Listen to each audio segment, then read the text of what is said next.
Boker Tov, shalom à tous, à toutes, un bon Erev Shabbat, Bezrat Hashem, bonne préparation, Shabbat Kodesh, premier Shabbat de Elul, Bezrat Hashem, on se prépare en ligne droite vers Rosh Hashanah, Bezrat Hashem.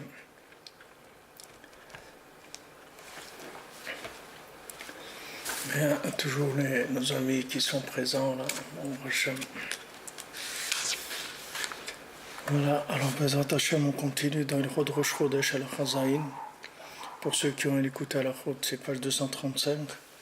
Et on avait parlé la semaine dernière du miracle de Hanouka.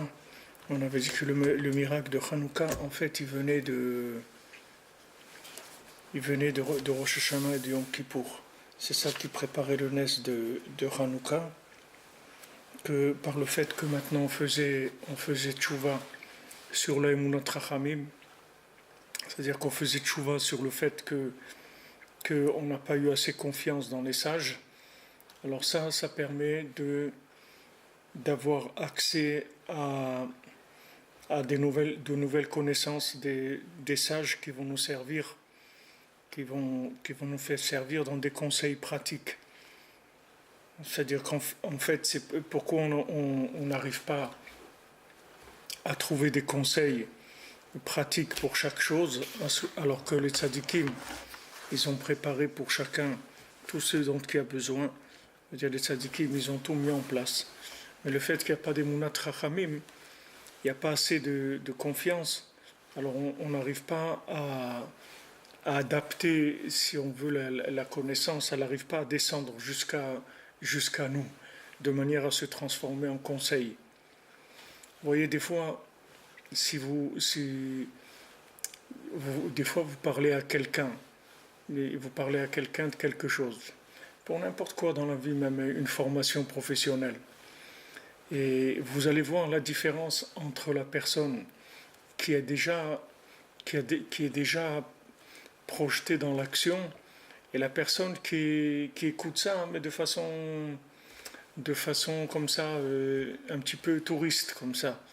Il y a des gens que quand ils viennent pour écouter de la Torah, alors ils viennent avec un besoin.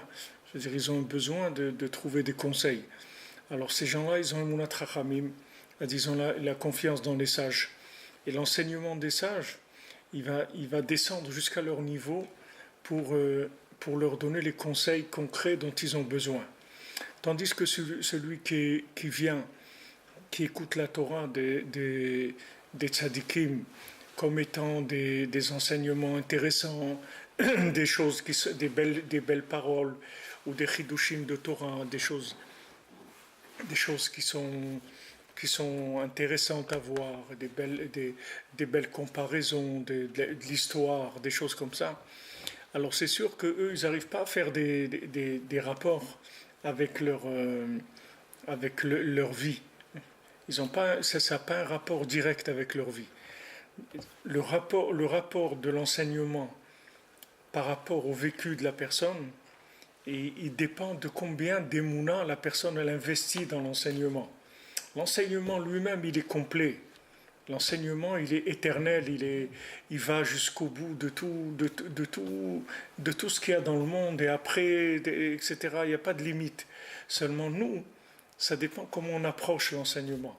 Si j'apprends l'enseignement avec de la émouna, avec la confiance, en sachant que cet enseignement, il est porteur de tout ce dont j'ai besoin, alors l'enseignement, il va me donner des conseils qui vont être adaptés à moi, aujourd'hui, précisément, dans tout ce que j'ai besoin.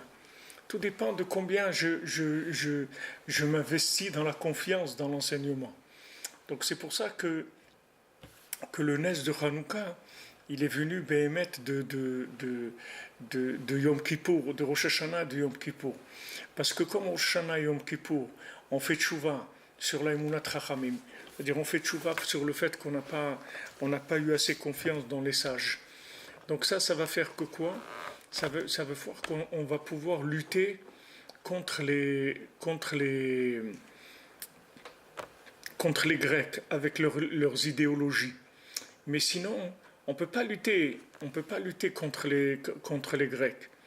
Parce que les Grecs ils viennent avec des idéologies qui sont très, très fortes, qui sont logiques, avec des preuves, comme on dit, des preuves à l'appui, des choses qui sont très installées. Quand vous voyez des,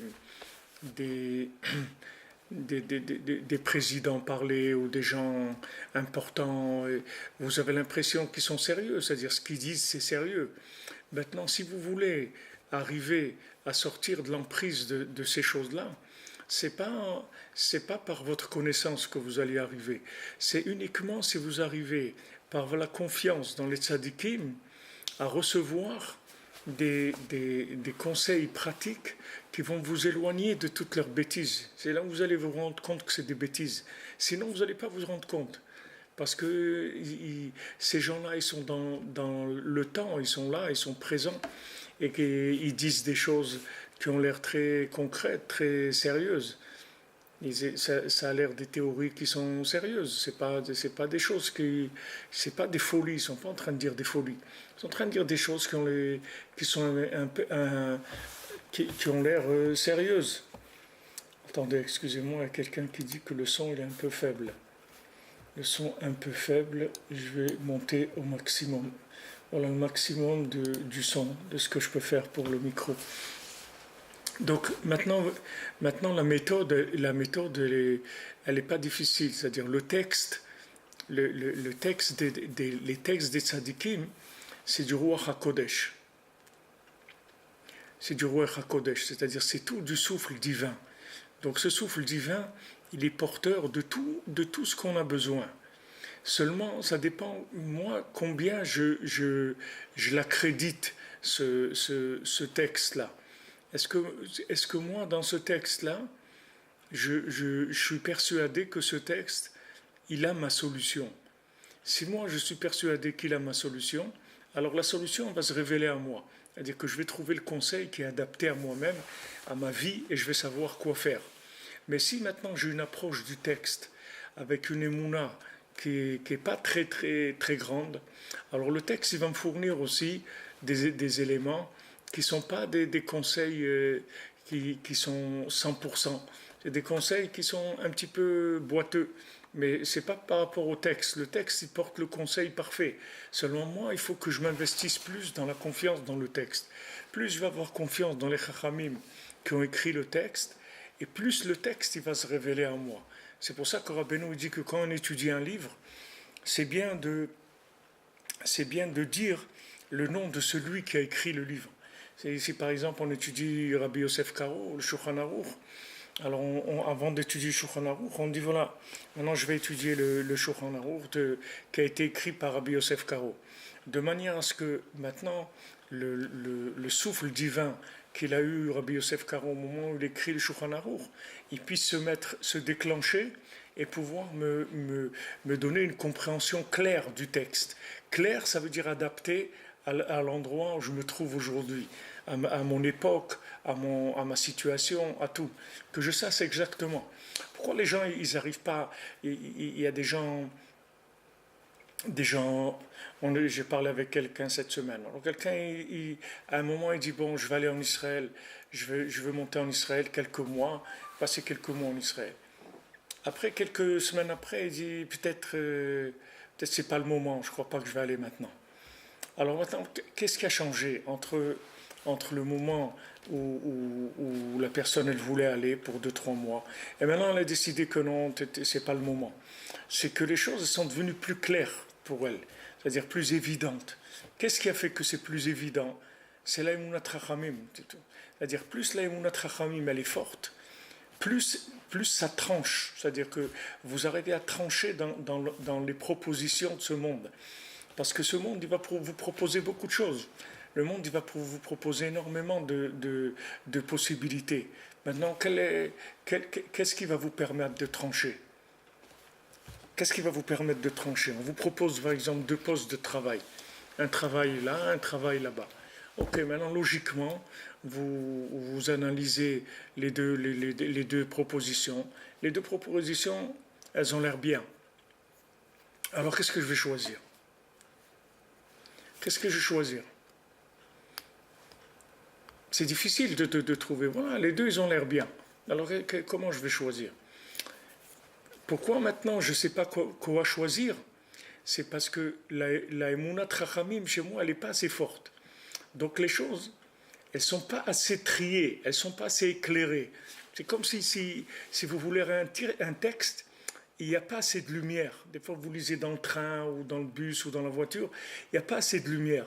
Alors, vous lisez le texte et vous devez deviner des mots aussi, parce que c'est pas clair. C'est-à-dire, vous ne voyez pas les lettres noir sur blanc. Il n'y a pas assez de lumière. Donc, vous lisez le texte, mais dans le texte, il y a une partie que c'est vous qui interprétez le texte, parce qu'il n'est pas clair. La lecture, elle n'est pas claire. Maintenant, si vous arrivez à avoir la lumière, alors vous allez voir clair. Voilà ce qui est écrit. Vous allez voir clair. Voilà ce qui est écrit ici. Il y a noir sur blanc, c'est écrit comme ça. Maintenant, dans la vie, c'est la même chose. C'est-à-dire que maintenant vous avez des possibilités. Déjà, quand vous vous posez la question, il y a des fois où vous posez même pas la question. On dit comme ça dans le monde de l'étude des gens qui étudient la Torah, ils disent comme ça. Ils disent que celui qui sait rien, alors il n'a pas de question. C'est normal parce qu'il sait rien. Donc comment vous voulez qu'il ait des questions? Il sait rien. Maintenant, on dit pourquoi on étudie le Shulchan Aruch? Pourquoi on va étudier le Shulchan Aruch? On va étudier le Shulchan Aruch pour avoir des questions. Pour avoir des questions. Comme Yehuda, comme vous avez dit, Shabbat, des fois, quand je fais quelque chose, c'est là où je me rappelle de ce que j'ai étudié, que ça, il faut pas le faire, il ne faut pas le faire comme ça. C'est-à-dire que maintenant, l'étude, c'est pas une étude qui va vous donner la solution 100%. L'étude, elle va éveiller votre conscience par rapport à l'existence d'un problème ou d'une notion quelconque. Maintenant, cette notion, une fois qu'elle est éveillée dans votre conscience par la connaissance, ça ne suffit pas. Il faut que cette notion-là, maintenant, elle soit vivante par rapport à ce que vous êtes en train de vivre maintenant. Ce n'est pas par rapport au texte que vous avez vu. Parce que le texte, lui, il va vous fournir des choses qui sont générales. Il va vous dire, voilà, généralement, c'est comme ça ou c'est comme ça. Maintenant, qu'est-ce qui est adapté à vous, au moment où vous vivez? Ça s'appelle Ruach HaKodesh, ça s'appelle le souffle divin. Maintenant, il ne faut pas croire le Ruach HaKodesh qu'il faut être un grand sadique pour avoir Ruach HaKodesh. Ruach HaKodesh, c'est uniquement quand vous avez assez de Emunat Chachamim pour que le texte il arrive jusqu'à vous. C'est-à-dire qu'il arrive à déchiffrer, si vous voulez, dans votre situation, ce que vous devez faire. Vous arrivez, grâce à l'inspiration du texte, à voir clair, c'est-à-dire dans votre situation. Et vous tranchez, et c'est évident pour vous, il n'y a pas de problème. Maintenant, tant que la personne, les choses ne sont pas évidentes, c'est pas en analysant la situation que vous allez trouver, c'est qu'il faut que vous connectez plus, c'est-à-dire que vous avez besoin plus de confiance dans les sages qui ont écrit le texte. Parce que le texte, il contient tout ce qui va se passer dans le monde et tout ce qu'il y aura à l'histoire de chacun, et tout est inclus dedans. Seulement pour arriver à capter dans le texte ce qui va être adapté à moi maintenant, ma réponse d'aujourd'hui, dans le texte, ça c'est autre chose complètement. Ça, il faut du souffle divin pour ça. Sinon, ça reste théorique. Comme il dit Rashi il dit Chokhma bina da'at, il dit Rashi. Alors, la Chokhma, c'est ce que la personne, elle apprend des autres. La bina, c'est ce que la personne, elle déduit d'elle-même de ce qu'elle a appris des autres. Et le da'at, c'est le Ruach HaKodesh, c'est le souffle divin. C'est-à-dire le da'at, parce que vous pouvez très bien savoir des choses et avoir déduit des choses et vous planter complètement. Vous pouvez complètement vous tromper. Et vous connaissez la Torah et vous avez déduit vous-même des choses de la Torah. et pourtant vous êtes trompé. Pourquoi? Parce que vous n'avez pas le texte, il n'est pas arrivé à vous éclairer jusqu'à l'endroit où vous vous trouvez maintenant. Le texte, c'est comme si vous avez un GPS qui voit le quartier, vous voyez, mais il ne voit pas la rue où vous êtes, mais il voit le quartier. Donc il va vous donner des notions générales, mais vous pouvez vous tromper complètement. Même que vous avez le GPS, c'est vrai que cette rue elle est là, cette rue elle est là, ce boulevard il est là, mais vous, par rapport où vous êtes, il y a un sens interdit, il y a un truc qu'il faut tourner là, mais ça vous ne pouvez pas le voir en hauteur. Ça c'est quand il faut que maintenant, là où vous êtes, à l'endroit où vous êtes tenu debout maintenant, il y a quelqu'un qui vous dit maintenant, tu fais 20 mètres, tu tournes à droite. Et pour ça, il faut que la Torah elle arrive jusqu'à l'endroit où vous vous trouvez. Et pour ça dépend de votre degré d'émouna. Ça n'a rien à voir avec la connaissance. Ça, c'est le degré d'émouna qui va faire vivre la connaissance, si vous voulez, qui va rendre la connaissance vivante.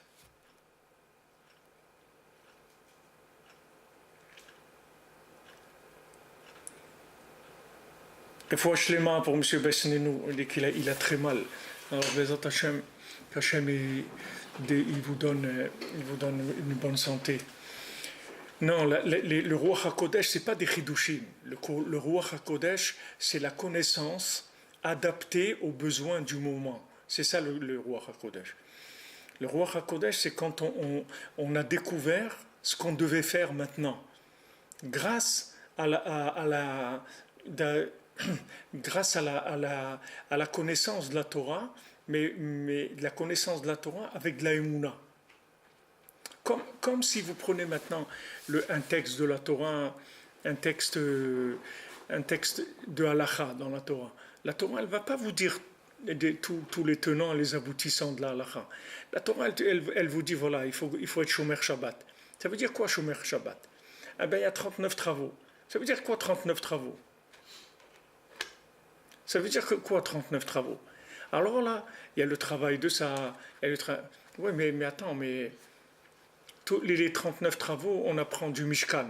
Alors voilà, maintenant il y a un travail qui s'appelle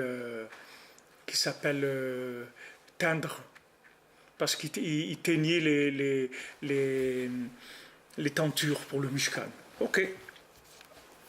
Alors maintenant, on te dit voilà, si Shabbat, maintenant tu as par exemple une chemise blanche, tu n'as pas le droit, avec cette chemise blanche, de nettoyer une tache de betterave, par exemple, parce que ça s'appelle teindre la chemise blanche. Mais si maintenant tu as un chiffon, que ce chiffon-là, il est fait pour nettoyer, alors tu peux nettoyer, même s'il est blanc, tu peux nettoyer la tache de betterave. Pourquoi? Parce qu'un chiffon, c'est pas un vêtement, donc on n'a pas l'intention de teindre et on n'est pas pointilleux dessus pour savoir que s'il est sale, il a une tache rouge, ça ne me dérange pas du tout, parce que c'est un chiffon pour nettoyer. Tandis que la chemise blanche, on est pointilleux, on veut qu'elle soit propre. Donc maintenant, si cette chemise blanche, on l'a tachée volontairement avec quelque chose de rouge, alors on a transgressé ce travail-là. Cette mélacha qui s'appelle teindre. Mais maintenant, vous, quand vous lisez la Torah, vous ne pouvez pas faire le rapport entre ça et la chemise blanche. S'il n'y a pas des chachamim qui vous apprennent ça, vous ne pouvez pas savoir de vous-même. Quel rapport ça a entre ce qu'ils étaient en train de teindre au Mishkan et ma chemise blanche? Quel rapport? Il faut qu'il y ait quelqu'un qui vous traduise la Torah écrite en Torah orale. Alors maintenant, ce système-là, il est permanent, il est constant. C'est pas uniquement que vous avez appris les halachot de Shabbat, c'est que c'est maintenant les halachot de votre vie, tous les jours, comment vous devez vivre. Vous avez besoin tous les jours de solutions adaptées. Tous les jours, c'est pas vous savez des choses. Qu'est-ce que vous savez? Ce que vous savez, ça y est, le monde il a changé. Le monde il a changé. Entre hier et aujourd'hui, les choses elles ont changé. Vous êtes plus âgé que hier, que l'année dernière. Vous avez des enfants, ils grandissent, vous avez un travail, il évolue. Comment maintenant on fait pour suivre, c'est-à-dire pour avoir des connaissances qui sont adaptées, qui vont avec notre vie, qui nous suivent dans notre vie? Ça, c'est la Emunat Rachamim. Emunat Rachamim, c'est-à-dire la confiance dans les sages, ça fait que ça déclenche de la Torah orale en permanence. C'est-à-dire ça, vous avez des conseils oraux qui vous viennent en permanence par rapport à ce que vous devez faire. Là où vous êtes fait, vous allez savoir clairement, vous devez faire ça et pas ça.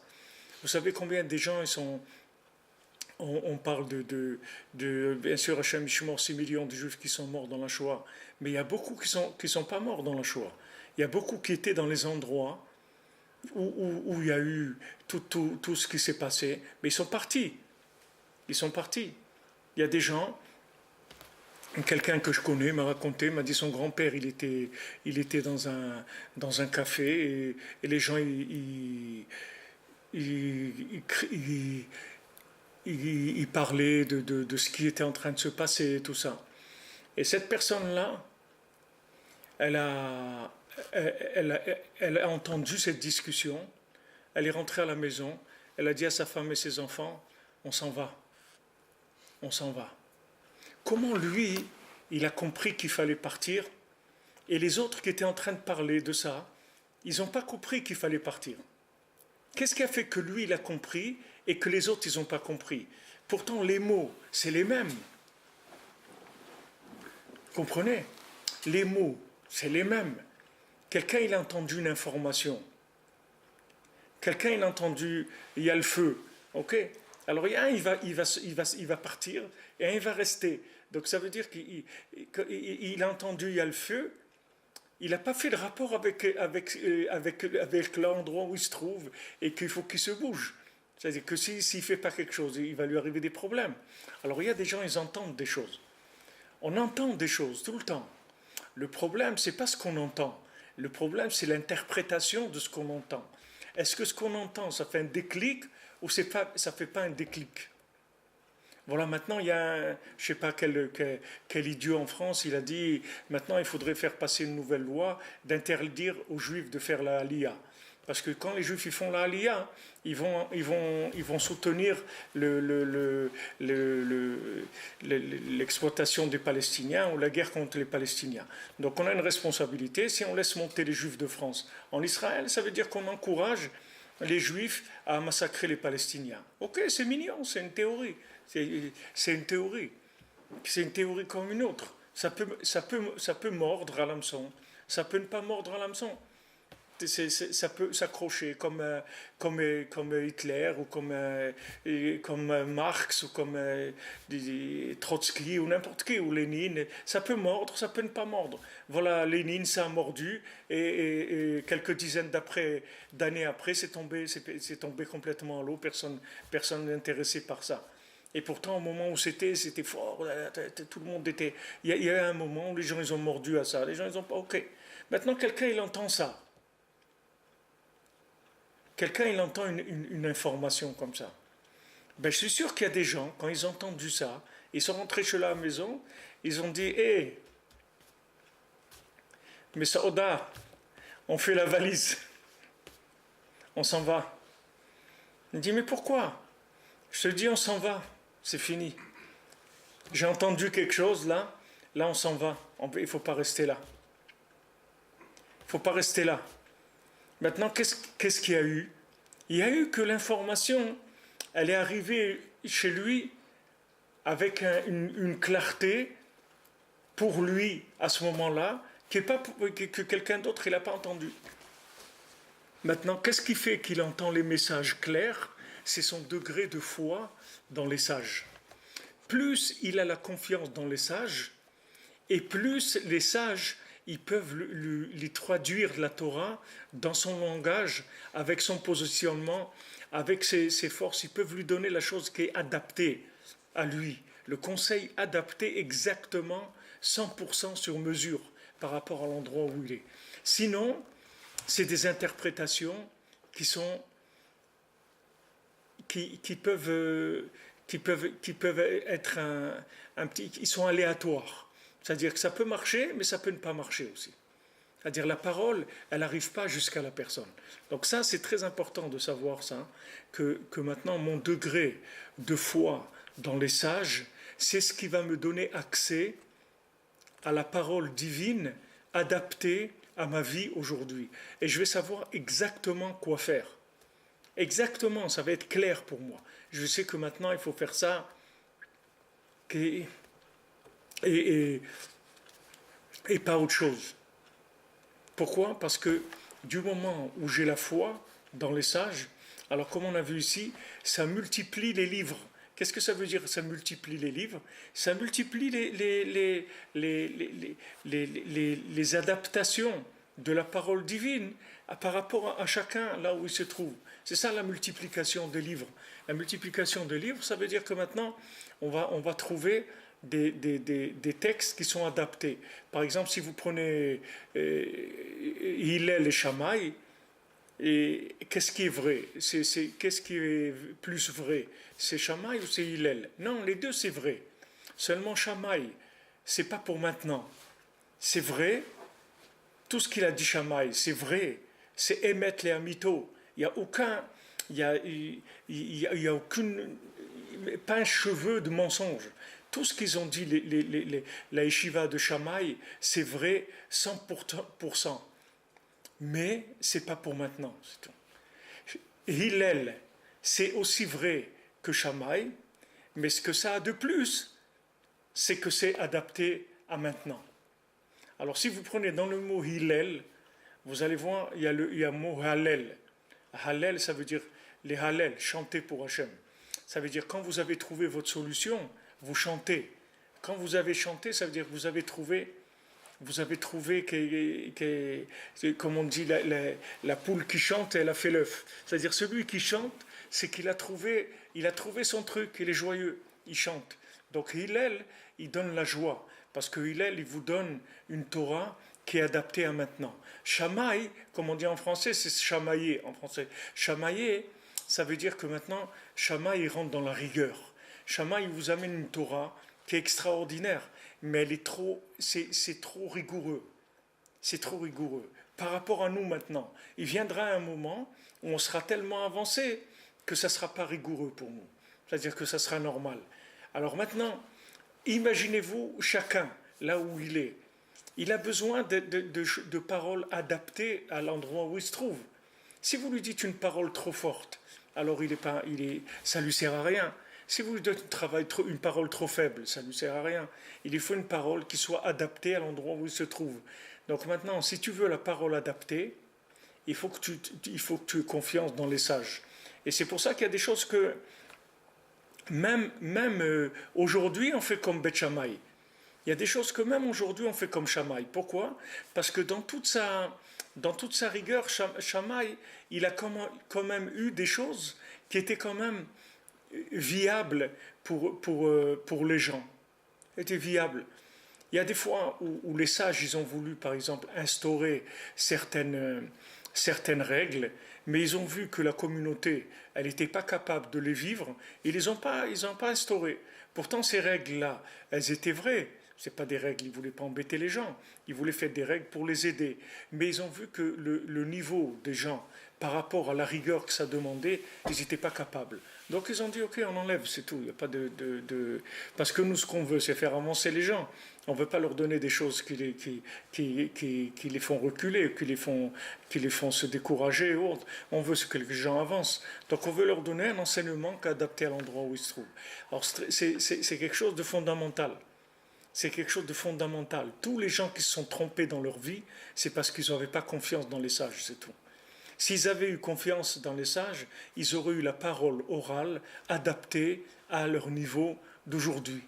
C'est pour ça que Rabbi Nachman, il parle, il demande à chacun de communiquer avec Dieu en permanence pour entretenir ce dialogue avec le roi HaKodesh, c'est-à-dire avec Hachem, de manière à ce que ce souffle-là, il m'accompagne dans mon vécu. Dans mon vécu, ça va m'accompagner tous les jours. Ce souffle-là, il va être présent avec moi. Et maintenant, des fois, je vais avoir envie de faire quelque chose. Et après, je vais un petit peu ajuster la chose. C'est-à-dire, je vais la faire un peu plus engagée ou un peu moins engagée. Parce que j'ai vu plus clair. Au début, la chose m'a été proposée, c'était comme une théorie. Maintenant, quand je m'approche de l'application, alors je vois que ce qui est plus adapté à moi, c'est de faire un peu plus que ça, ou un peu moins que ça, ou le faire de cette façon, ou de cette façon. Ça dépend du niveau de foi dans les Chachamim. C'est ça qui crée la Torah orale. Et la Torah orale, c'est que de la foi. Il n'y a pas de... Parce qu'il n'y a pas il y a pas d'écrit, c'est que de l'oral. Maintenant, on a écrit la Torah orale.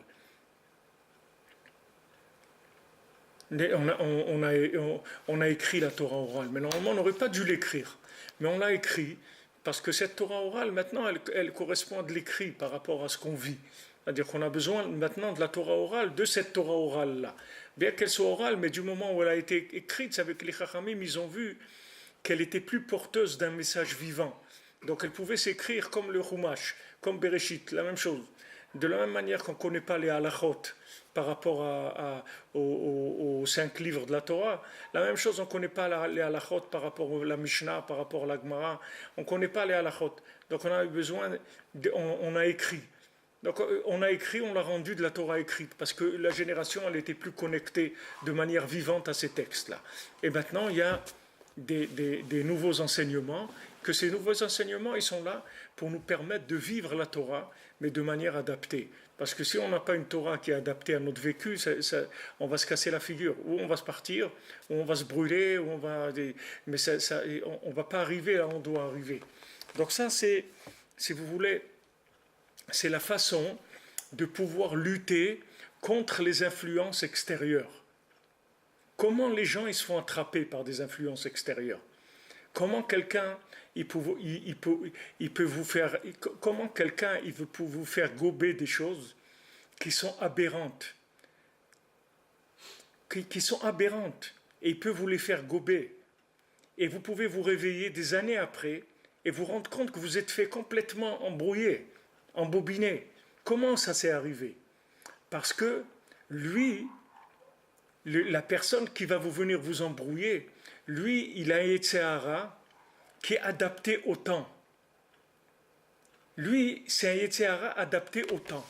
Maintenant, si vous venez lutter avec des idées qui ne sont pas adaptées au temps, vous ne pouvez pas vous battre contre lui. Il vous a gagné déjà. Il vous a mis par terre déjà. Avant de commencer, il vous a mis par terre déjà. Parce que lui, quand il vient avec des idées qui sont attirantes. Le communisme, c'était très attirant. Ils ont tué 20 millions de gens pour mettre en place le communisme. C'était très attirant. Vous savez combien de religieux ils ont tout lâché. Ils ont tout lâché. Vous savez combien des Breslevers, d'Ouman et tous leurs enfants, ils ont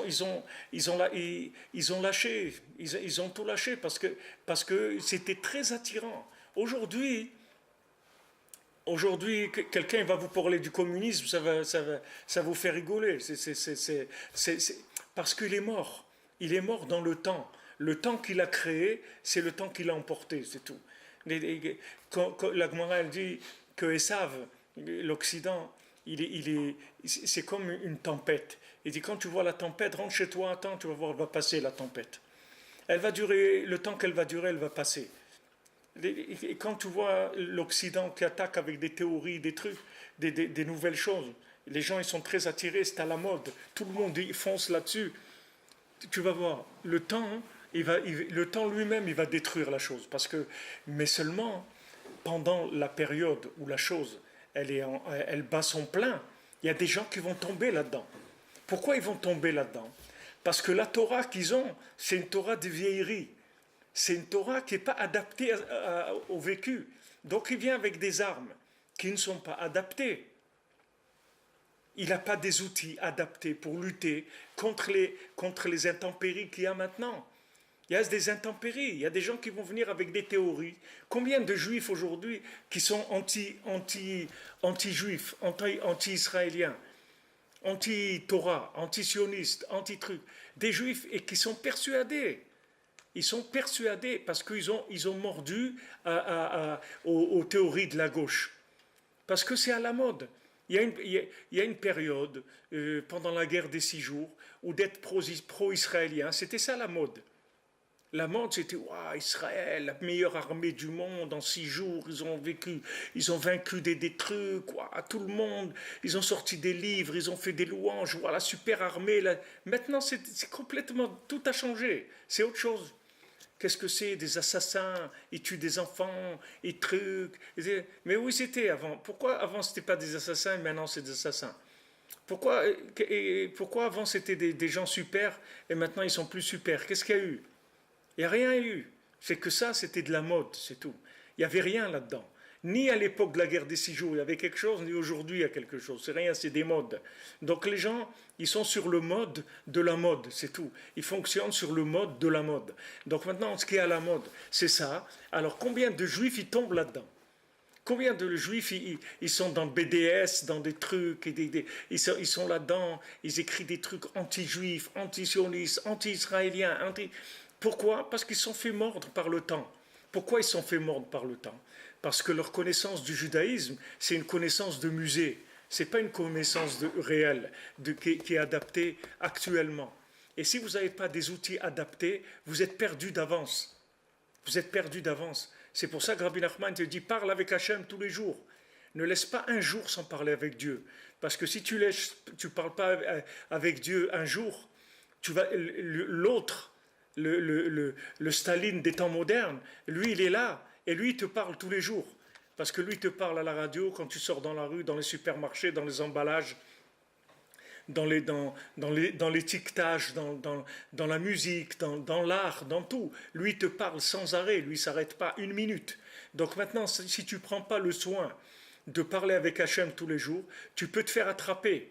Tu peux te faire attraper par une idée qui a l'air très bien. Elle a l'air très bien, tu ne te rends pas compte. Tu ne te rends pas compte combien de gens ils ont donné leur vie pour le communisme et combien de juifs ils ont donné leur vie pour le communisme. Ils étaient sûrs que c'était là. Quand il y a eu le communisme, les juifs, ils sont sortis avec des Sefer Torah danser dans la rue. Ils ont dit, ça y est, on va être des citoyens, tous nos droits, tout truc et tout. Ils ne savaient pas ce qui les attendait. Mais les gens qui voyaient clair, à l'époque, par exemple, vous aviez Rav Ben Nachman. Hein? La quoi? Il a pleuré, ça. Lui, il a pleuré. Ah, lui, il a pleuré. Rav Ben Nachman, il les a vus, il a pleuré. Il a dit ça, il a dit, c'est le communisme, il a dit ça, c'est Amalek. Et ça, cette clipa-là, il dit, elle va durer jusqu'à que Mashiach vienne. C'est que Mashiach qui va détruire le communisme complètement. Et même ce qu'on vit en Israël aujourd'hui, c'est tout ce qu'on a ramassé en Israël dans le sionisme, il y a combien de déchets du communisme qui sont rentrés et qui empêchent les gens de faire ce qu'il y a à faire. Qui empêchent les gens. Tous ces trucs qui font qu'ils retiennent l'armée, que si quelqu'un il a eu le malheur de tirer sur un terroriste, on lui fait un procès, tout ça, ça vient du communisme. Ça vient de la gauche, c'est des idées gauchistes. Et vous voyez que c'est pas qu'au rapport avec des juifs ou avec Israël, vous voyez que partout c'est la même chose. Ils ont sorti une vidéo, vous voyez des policiers en France là, vous voyez qu'il y a un gars dans une voiture, il y a 4-5 policiers et ils ont peur, ils tapent un peu sur... C'est bon, à la fin ils l'ont tué le gars après, mais vous voyez l'approche. Et tout de suite après qu'ils ont tué le gars, eh ben, tout de suite ils sont mis en garde à vue, les policiers. Attendez, on va voir. On va voir, qu'est-ce que vous avez fait là? Alors maintenant on dit, monsieur, maintenant si je suis un policier qui se respecte, alors j'ai dit, monsieur, voilà, je vous donne ma démission, c'est tout, c'est un métier qu'on ne peut plus pratiquer. Ah non, vous devez le pratiquer, mais il y a des lois. Quelles lois? Il y a des lois. Alors quand est-ce que je peux tirer sur quelqu'un? Vous pouvez tirer sur quelqu'un si vous prouvez que votre vie était en danger. Si maintenant vous prouvez que votre vie est en danger, vous avez le droit de tirer sur quelqu'un. Mais sinon, non. Mais avant, ce n'était pas comme ça. Avant, ce n'était pas comme ça. Du moment où quelqu'un il est en dehors, il est hors la loi et tout, les gens ils ont le droit de tirer dessus. Il n'y a pas de problème. C'est-à-dire, en Israël, avant, ce n'était pas comme ça. Il y a 30 ans, ce n'était pas comme ça. Ils tiraient sur quelqu'un. Du moment où quelqu'un, c'est un terroriste, il a le droit de tirer dessus. Non. Ce terroriste, au moment où tu as tiré sur lui, il ne représentait pas un danger pour toi. Donc pourquoi tu as tiré sur lui? Mais je croyais qu'il avait... Ah non, tu ne dois pas croire, toi. Il faut que tu... Alors, d'où ça vient cette folie-là? Cette folie-là, c'est des idées de gauche. Maintenant, c'est des idées de gauche. Et les gens, ils ont mordu à ça. Maintenant que les gens qui n'ont pas de Torah, ils mordent à ça, ok, on peut comprendre. Les gens, ils ont perdu la tête, ils ont pas, ils ont pas ils ont perdu le bon sens, d'accord. Mais maintenant que des gens qui ont de la Torah, ils tombent là-dedans, des juifs, ils tombent là-dedans, c'est qu'ils ont un problème. Ça veut dire que leur Torah, elle n'est pas adaptée. Elle ne leur donne pas les messages qui leur permettent de traverser le temps. Alors que notre Torah, elle a toujours traversé le temps. Notre Torah, le temps, il a jamais changé la Torah. C'est toujours la Torah qui a dominé le temps. Jamais le temps, il a dominé la Torah. Notre filine, c'est les mêmes, notre Shabbat, c'est le même, notre Kashrut, c'est la même, la Shrita, c'est la même, la Brit Mila, c'est la même, la Ktuba, c'est la même. Tout est pareil. Il y a pas, la Torah, c'est la même. Seulement, pourquoi on arrive à garder la Torah, c'est parce qu'on a des chachamim qui nous fournissent des informations en permanence adaptées aux dangers de la génération. Donc c'est pour ça qu'il nous explique, Rabbi Nathan, que maintenant, comment on a pu lutter contre les Grecs, comment on a pu avoir le Nes de Hanouka, c'est parce que c'est grâce à Rosh Hashanah et Yom Kippour. Parce que comme Rosh Hashanah et Yom Kippour, on fait tchouva sur Emunat Chachamim, et que le tzaddik, il rentre, le Kohen Gadol, il rentre dans le Kodesh HaKodashim, et que là-bas, il va faire pardonner toutes les fautes, et que toutes les fautes, elles viennent du fait qu'on n'a pas eu confiance dans les sages. Alors ça va faire qu'on va voir le Nes de Hanouka, c'est-à-dire qu'on va voir un miracle, qu'on va arriver à se battre contre les Grecs, bien qu'ils soient plus forts que nous, puisque maintenant le monde entier est dans une conspiration avec des idées de gauche, d'accord? Comment on va lutter contre ces gens-là? Comment on va lutter contre des dizaines, des centaines de millions de gens, des milliards de gens? Comment on va lutter contre eux? C'est pas difficile, parce que les Hashmonaïm, c'est pas des gens ils n'étaient pas nombreux. Ils n'étaient pas nombreux, mais ils étaient connectés. Donc c'était une autre dimension complètement. Donc ils voyaient clair, et cette vision claire, elle leur donnait la force de pouvoir lutter contre tous les Grecs et contre toutes leurs théories. Alors si quelqu'un il veut aujourd'hui arriver à garder la Torah, il a besoin d'avoir une connaissance de Torah qui est adaptée à ce qu'il est en train de vivre aujourd'hui. Vous ne pouvez pas venir avec des connaissances de Torah d'il y a 10 ans, parce que c'est dépassé complètement. Et il y a 5 ans, c'est dépassé complètement. Et il vous faut des choses qui vous suivent aujourd'hui pour pouvoir clarifier les idées. Il faut avoir des idées claires. Ça c'est oui, ça c'est non, c'est tout. Et il dit, mais comment tu sais ça? Je sais ça parce que je suis connecté. Donc comme je suis connecté, la Torah, elle me donne des informations par rapport à ce qu'on me propose. Et je fais le bon choix. Mais sinon, j'ai pratiquement aucune chance de ne pas me tromper. Si je n'ai pas la Torah orale adaptée à aujourd'hui, pratiquement aucune chance de ne pas me tromper. Les gens ils disent, ouais, bon, j'ai fait ça, je pensais que c'était bien. Je pensais que c'était bien. Il y a des gens, vous leur dites, fais comme ça. Et ils ne font pas, ils n'écoutent pas. Et ils font ce qu'ils pensent, et après ils pleurent. Après, 1 an après, 2 ans après, ils se mettent à pleurer. Ah là là, qu'est-ce que j'ai fait et tout. Et pourquoi? Parce qu'ils n'ont pas eu confiance. Ils n'ont pas eu confiance. C'est celui qui a confiance dans les chachamim. Il n'y a pas une plus grande réussite dans la vie que ça. Il n'y a pas une plus grande réussite que ça. Moi, quand j'avais 20 ans, qu'on m'a dit, le Rav Besançon, chez Rié, ou Rav Chaïkin, à la Vachalom, m'a dit, il faut que tu te maries. J'ai dit, d'accord, je vais me marier. Donc, on va te présenter quelqu'un de bien. Je dis d'accord. Elle dit alors, elle te plaît? Je dis oui, si vous m'avez dit qu'elle est bien, c'est qu'elle est bien. J'ai pas de questions sur ça. Alors vas-y, Mazal Tov, tu te maries. Bon, Hachem, tu avances dans la vie. Avec quoi tu avances? Si tu vas avec ce que tu as dans la tête, moi ce que j'avais à 20 ans dans ma tête, si vous m'auriez dit tu vas te marier un jour, je ne savais même pas ce que ça veut dire le mot marier. Pour moi, c'était les autres qui se mariaient. Il y a des gens qui se marient, c'est tout. Je ne savais même pas qu'un jour dans ma vie, ça viendrait que je dois me marier. Mais comme les Chachamim m'ont dit, voilà, fais ça. J'ai fait ça, c'est tout. J'ai fait ce qu'on m'a dit de faire, c'est tout. Après, on m'a dit, fais comme ça. Et voilà, moi j'avais envie d'étudier toute la journée. Et j'étais en train d'étudier toute la journée. Maintenant, les rabbinim m'ont dit non. Ils m'ont dit non, tu ne vas pas étudier toute la journée, il faut que tu travailles 7-8 heures par jour. C'est indispensable. Alors j'ai travaillé, j'ai écouté ce qu'on m'a dit de faire. On n'a pas le droit, vous dites, madame, vous dites, le libre arbitre, c'est pas de poser des questions. Le libre arbitre, c'est d'écouter ou pas, c'est pas de poser des questions. Poser des questions, pour avoir le droit de poser des questions, il faut savoir des choses. On ne peut pas poser des questions si on sait. Une fois quelqu'un il a dit à Fraikin à la Vachalom, il lui a posé une question. Alors Fraikin lui a dit, tu sais, c'est comme quelqu'un qui vient devant une machine où il y a des milliers de boutons. Maintenant, il vient devant un bouton et il dit, c'est quoi il sert ce bouton-là. Et il dit, pourquoi tout le reste, tu sais à quoi ça sert? Il n'y a que ce bouton-là, que c'est la seule chose qui t'a dérangé. Le reste, il n'y a pas de problème. Non, tout le monde peut recevoir le conseil des Chachamim. Seulement, il faut écouter, c'est tout. Il faut déboucher les oreilles, c'est tout. Il faut être prêt à écouter. Si vous êtes prêt à écouter, n'importe où vous vous trouvez, Hachem, il va vous parler. À travers tout. Hachem, il peut vous parler à travers tout ce qu'il y a dans le monde. Mais il faut que vous ouvriez vos oreilles, c'est tout. Il faut déboucher les oreilles. Vous prenez les bâtonnets, là, vous débouchez les oreilles. Vous dites, attends, Hachem, j'écoute.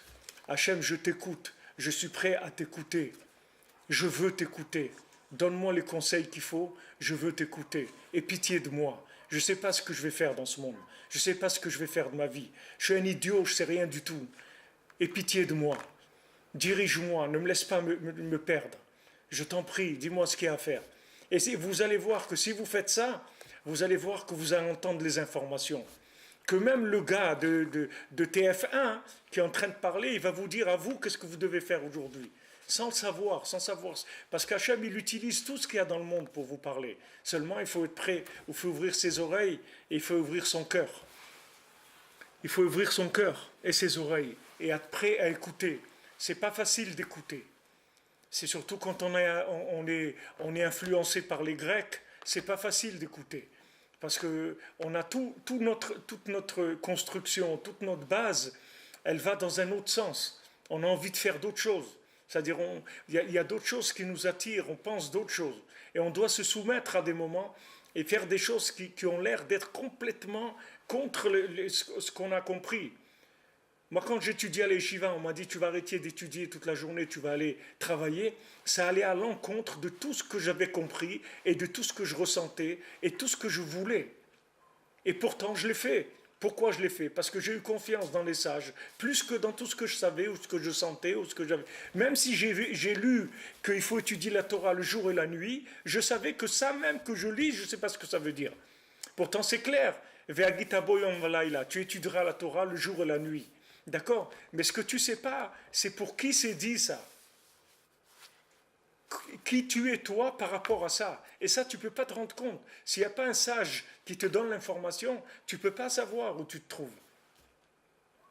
Tu ne peux pas savoir. Quelqu'un il va s'inscrire aux Jeux Olympiques et il dit ouais, les Jeux Olympiques c'est super et tout, je vais aller et tout. Mais il ne sait pas qu'il est sur une chaise roulante. Donc qu'est-ce qu'il va aller faire aux Jeux Olympiques? Il n'a rien à faire là-bas, ce n'est pas pour lui. C'est pas pour lui. D'abord qu'il se soigne, qu'il se mette sur pied, après il ira.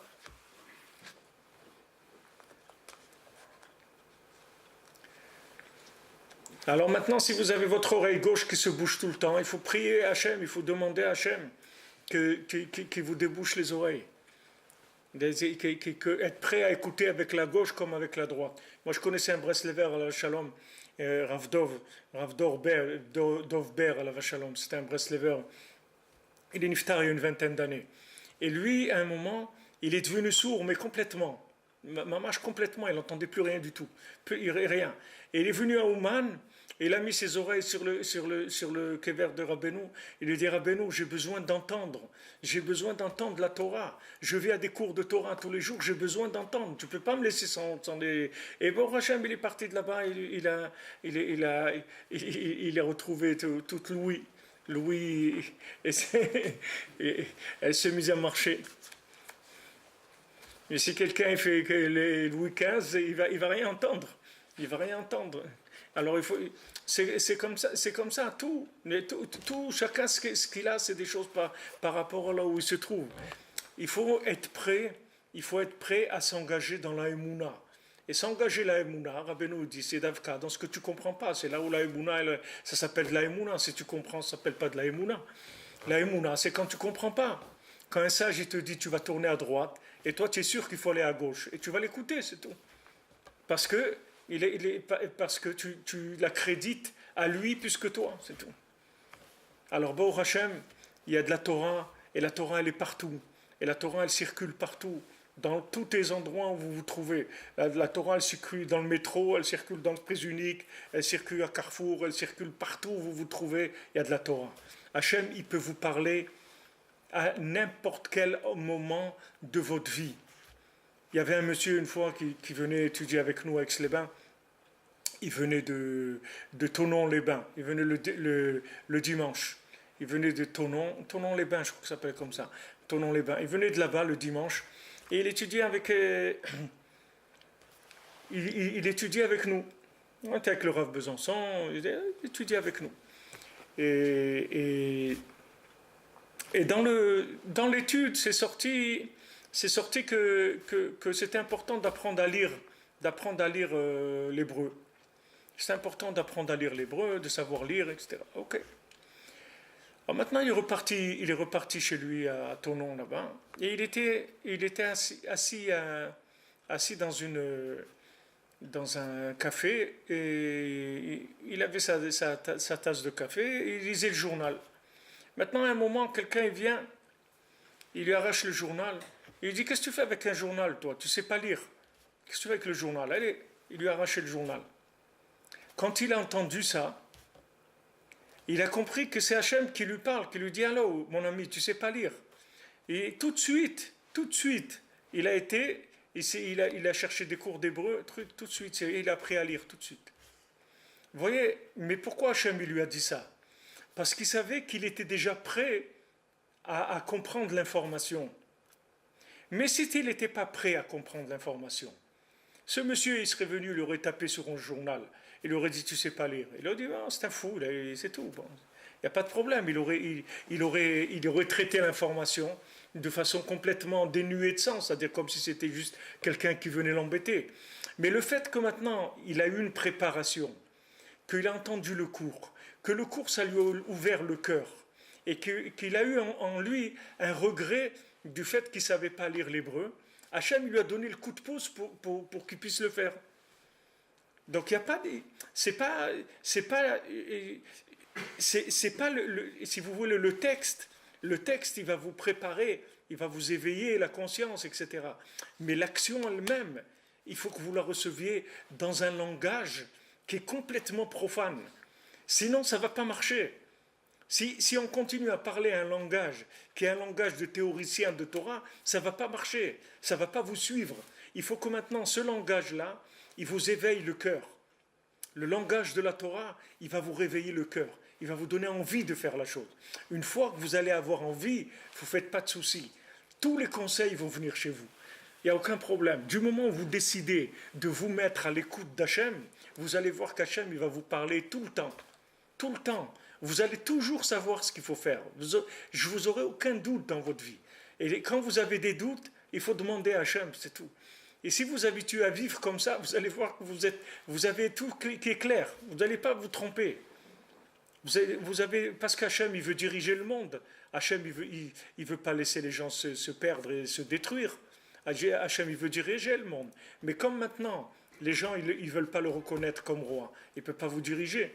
Mais si vous l'acceptez, vous dites voilà, officiellement Hachem, je te choisis, toi créateur du monde, je te choisis comme mon guide permanent, et je veux que tu me diriges à travers les tzadikim, à travers ma vie, à travers ma Torah, là où je me trouve, dans mon travail, partout, je veux que ça soit toi qui me dirige. Vous allez voir qu'il va vous prendre en main. Vous allez voir qu'il va vous prendre en main, et entièrement. Parce que s'il attend que ça, Hachem c'est ce qu'il veut. Hachem, c'est ce qu'il veut. Hachem, il veut que Hachem, il dit à Shaoul, au roi Shaoul, il lui dit, tu vas tuer Amalek. Tu tues Amalek, tu tues tout le monde là-bas, Amalek. Tu tues les animaux, les gens, tout le monde. Maintenant, Shaoul, il tue pas les animaux. Il dit, le peuple lui a dit, mais c'est dommage de tuer les animaux, on peut faire des offrandes pour Hachem, etc. Ok, il s'est laissé embrouiller par le peuple. Et il n'a pas tué les animaux. Quand il n'a pas tué les animaux, alors Hachem lui a dit, tu as perdu ta royauté. C'est fini. Aujourd'hui, sache, tu n'es plus roi. Pourquoi? Parce que je t'ai dit de faire quelque chose. Pourquoi tu ne l'as pas fait? Il dit, ah, mais parce qu'ils m'ont dit, il dit, tu crois que moi je veux de tes offrandes, tu crois que c'est tes offrandes qui m'intéressent, tu crois que tes offrandes, elles vont être plus que l'ordre que je t'ai donné. Je t'ai donné un ordre déjà, je t'ai dit quoi faire. Ne viens pas maintenant dire, je veux faire mieux. Comme on dit, le mieux c'est l'ennemi du bien. Dis, ne viens pas faire mieux. Je t'ai dit de faire quelque chose, oui. Pourquoi tu ne l'as pas fait? Si tu n'as pas fait ce que je te dis, ça veut dire que tu n'es pas un roi. C'est-à-dire, que ça veut dire que tu n'es pas un roi? Ça veut dire que tu n'es pas soumis. Tu n'es pas assez soumis. Donc tu ne peux pas être un roi. Si tu veux être un roi, il faut être soumis. Si tu veux avoir du pouvoir, il faut être soumis. Si tu n'es pas soumis, tu n'auras pas de pouvoir. Si tu veux avoir du pouvoir, il faut te soumettre à Hachem. Il faut dire à Hachem, voilà, je suis là, je veux entendre ta parole. Je veux que tu me dises ce qu'il faut faire.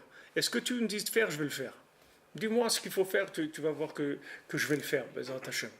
Alors quand maintenant quelqu'un il vit comme ça, il n'y a aucun problème. Hachem, il va lui donner une liste. Une liste. C'est-à-dire, il va lui donner, il va le guider. Il va lui dire une feuille de route, comme on dit dans le langage moderne. Il va lui donner une feuille de route, c'est tout. Tu vas faire comme ça. Parce que la Torah, elle ne vous dira jamais dans quelle maison il faut que vous habitiez. C'est une maison de 3 pièces, ou 4 pièces, ou 5 pièces. Elle ne vous dira jamais dans quelle rue il faut habiter. Elle ne vous dira jamais avec qui il faut vous marier. Elle ne vous dira jamais avec qui il faut apprendre la Torah. Elle ne vous dira jamais de quelle école il faut mettre vos enfants. Elle ne vous dira jamais dans quoi il faut travailler. Jamais. Elle va vous dire des choses, des grands axes. Mais vous, aujourd'hui, ce qu'il faut faire, jamais la Torah va vous dire ce qu'il faut faire. Il faut que vous ayez une inspiration qui vienne de la foi. C'est-à-dire que si vous n'avez pas la foi, vous n'avez pas l'inspiration. Et vous pouvez vous planter complètement avec de la connaissance de Torah. Vous dites oui, mais c'est écrit comme ça. C'est écrit comme ça. Que voilà ce que Hachem il a dit. Il a dit ça, c'est que je l'ai vu écrit dans la Torah. Mais ça ne suffit pas que tu l'aies vu écrit dans la Torah. Il peut y avoir un moment où tu dois vivre des choses que ce n'est pas comme ça qu'il faut les vivre. Tu as vu que c'est écrit, mais est-ce que c'est adapté à toi? Est-ce que maintenant, toi, tu es capable de vivre ces choses-là par rapport à l'endroit où tu es, comme tu es né, comme ta sensibilité, tes choses, etc. Tu ne peux pas savoir. Pas savoir. Tu as besoin d'une connaissance qui est adaptée à toi. Si tu as cette connaissance adaptée à toi, tu peux lutter contre le monde entier et contre toute la bêtise du monde et toute la folie du monde. Mais si tu n'as pas cette connaissance-là, alors Esav il arrive, Amalek il arrive et il te ramasse. Pourquoi il te ramasse? Parce qu'il vient avec des théories qui sont adaptées au temps. Lui, il est dans le temps, complètement dans le temps. Il dit des choses qui sont à la mode. C'est très difficile de résister. Très très difficile parce que c'est à la mode. Donc il faut que vous ayez une Torah qui soit à la mode. Sinon ça ne marche pas. Si vous n'avez pas une Torah à la mode, ça ne marche pas. Vous ne pouvez pas lutter contre les modes. C'est trop fort. Et c'est pour ça que les gens y tombent. Les gens, pourquoi ils lâchent la Torah? Les gens ils commencent doucement, doucement à un petit peu à adoucir un peu, à arrondir les angles, tout ça, doucement, doucement, doucement. Après, ils lâchent tout. Après, ils arrivent au traditionnalisme, et après, il n'y a plus rien. Une fois que quelqu'un est traditionnaliste, il n'y a plus rien après. Qu'est-ce qu'il va faire? C'est des traditions. Il n'y a plus rien. Il n'y a pas il n'y a plus rien. Comme dans le film de truc là, hein, Violon sur le toit. Il dit à un moment, tradition, les traditions, les traditions. Il dit à ses enfants qui sont tombés dans le communisme, il leur dit, mais les traditions, on a des traditions. Mais les traditions, par définition, ça veut dire des trucs qui sont morts. C'est ça les traditions. Tradition, ça veut dire que maintenant, on n'a rien à faire de ça aujourd'hui, mais quand même, on reste attaché à ces idées parce qu'on les respecte. Mais ce n'est pas ça la Torah. La Torah, c'est la racine de ce que vous vivez aujourd'hui. C'est l'âme de tout ce que vous vivez. C'est pas une tradition, la Torah. Ça n'a rien de traditionnel, la Torah.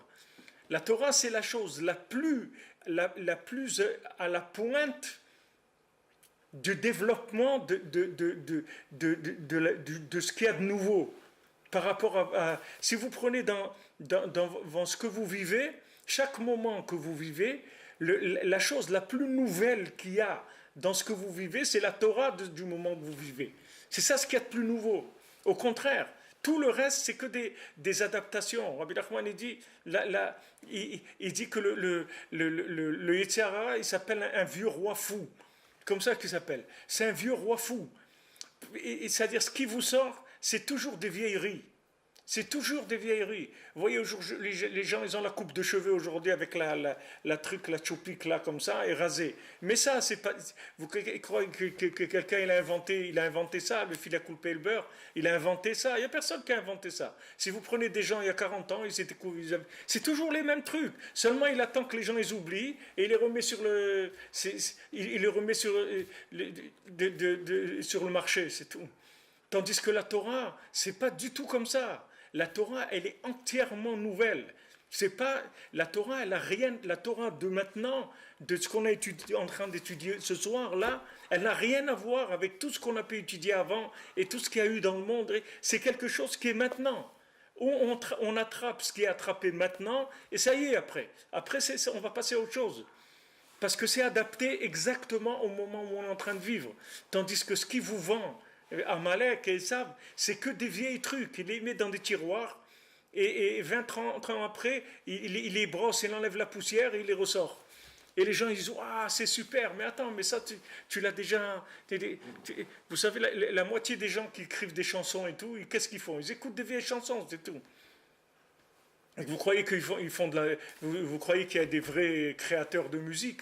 La plupart des créateurs de musique, c'est des gens qui ils écoutent des vieux trucs et ils changent un peu, ils adaptent, ils bougent et ils mélangent deux trois trucs et avec ça ils sortent des chansons, c'est tout. Mais des vrais gens qui prennent l'inspiration de maintenant et qui ça n'a rien à voir avec avant, il n'y a pas. C'est toutes les vieilleries. Il n'y a pas de. Le SCRA, il sort que des vieilleries. Dans toutes les façons de s'habiller, vous allez trouver des choses qui existaient il y a 10 ans, ou il y a 20 ans, ou il y a 50 ans. C'est toujours les mêmes trucs. Ça revient, c'est tout. Ah tiens, ce truc-là, il est revenu à la mode. Combien de fois les gens ils disent ça? Ah oui, c'est revenu. Tiens, avant, c'était pas la mode. Voilà, regardez par exemple les sacs à dos. Avant, à mon époque, moi quand j'avais 17-18 ans, le sac à dos c'était le top. Wow, le sac à dos, tout le monde avait son sac à dos. Et il faisait du stop avec son sac à dos, il prenait le train et tu voyais plein de sacs à dos dans les trains. Après ça a disparu complètement. Complètement. Aujourd'hui, ça y est, c'est revenu. Mais qu'est-ce qui est revenu? C'est revenu, c'est tout, il n'y a rien de nouveau. On a changé un peu le truc, on a mis un truc comme ça, mais c'est le même, ça y est, y a pas, on l'a vu déjà. On l'a vu, on l'a entendu, on a trick, ça y est, c'est des vieilleries. Sors-nous quelque chose de. La Torah, c'est pas comme ça. La Torah, c'est entièrement nouveau. Parce que la Torah, si vous voulez, elle est l'énergie de la création du moment. Donc elle peut pas être vieille. Elle ne peut pas être vieille parce que si maintenant elle était vieille, ce temps-là, il n'existerait pas. Le monde, il serait arrêté, c'est tout. Quand Hachem dit Imlo beriti omam valaila, chukot shamaim vaaretz lo samti. S'il n'y avait pas ma Torah, ma Torah, mon alliance, jour et nuit, alors tous les astres, toute la création ne marcherait pas. Alors Chachamim dit c'est quoi cette alliance? C'est la Torah. Mais pourquoi il l'appelait l'alliance? Pourquoi il l'appelle l'alliance? Pourquoi il dit im beriti lo samti yomam valaila? S'il n'y avait pas mon alliance, pourquoi il l'appelle Torah alliance? Parce que la Torah c'est une alliance. C'est pas une connaissance. C'est une alliance. Il y a des gens que vous allez connaître et il y a des gens avec qui vous allez vous lier. C'est pas la même chose. C'est pas la même chose. Connaître quelqu'un, être lié avec quelqu'un, c'est pas du tout la même chose. Un lien, ça engage. Des connaissances, ça engage en rien. Il y a des gens, vous allez les rencontrer dans un voyage en avion, et c'est à côté de vous, vous allez parler avec lui pendant 2 heures. Après, shalom, shalom, et au revoir, on n'en parle plus, c'est tout. Bonne journée et bon séjour, et c'est tout. Et il y a des gens, vous allez vous lier avec eux. Ce lien-là, il va créer un échange. C'est engageant. Maintenant, Hachem, il dit, ma Torah, c'est un lien, c'est une alliance, c'est pas une connaissance. Je t'ai donné la Torah pour que tu sois lié avec moi. C'est pas pour que tu aies de la connaissance et que tu fasses ce que tu veux avec. C'est pour que tu te lies avec moi. Donc la Torah, c'est un outil de lien avec Hachem. Et le moment que vous vivez, il a été créé par la Torah. Chaque moment que vous vivez, il a été créé par la Torah. Et il y a une Torah qui est adaptée à ce moment-là, qui est la Torah de ce moment-là. Et c'est ça que vous avez besoin. Si vous n'avez pas ça, vous n'avez rien. Vous n'avez rien. C'est encore pire que si vous avez quelque chose.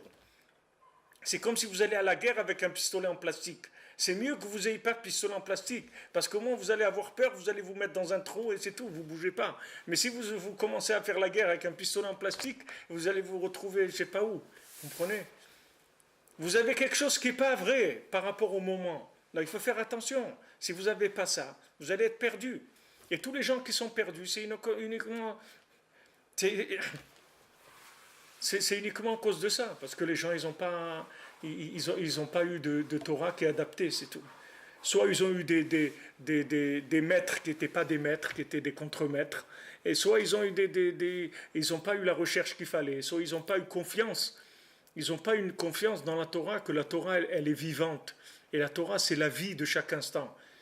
Si quelqu'un il a cette émouna-là, alors il parle avec Hachem, il lui demande, regarde, voilà, je voudrais ça et ça et ça. Et ça y est, il crée un lien avec Hachem. Et on s'occupe de lui, il n'y a pas de problème. Donc tout ça, c'était pour vous rappeler ce qu'on a étudié la semaine dernière. Alors maintenant, on va commencer à étudier un petit peu. Non, mais Bémet, c'est-à-dire que je vous ai dit ça parce que tout ça, je ne l'ai pas éclairci la semaine dernière. C'était pas très très clair. Maintenant, bon, Hachem, B'Srot Rabbeinu, en dessous de Sadikim, on a un petit peu plus éclairci. Alors, Yud Bet, Rabbi Nathan, il dit, Alken Korin Bachanouka, Beparashat Shnem Asar Nesiim. Donc maintenant, Hanouka, qu'est-ce qu'on lit? On lit les passages des 12 princes, des 12 tribus. D'accord? C'est ça qu'on lit à Hanouka. Ou bien Arishon, Tsuriel, Ben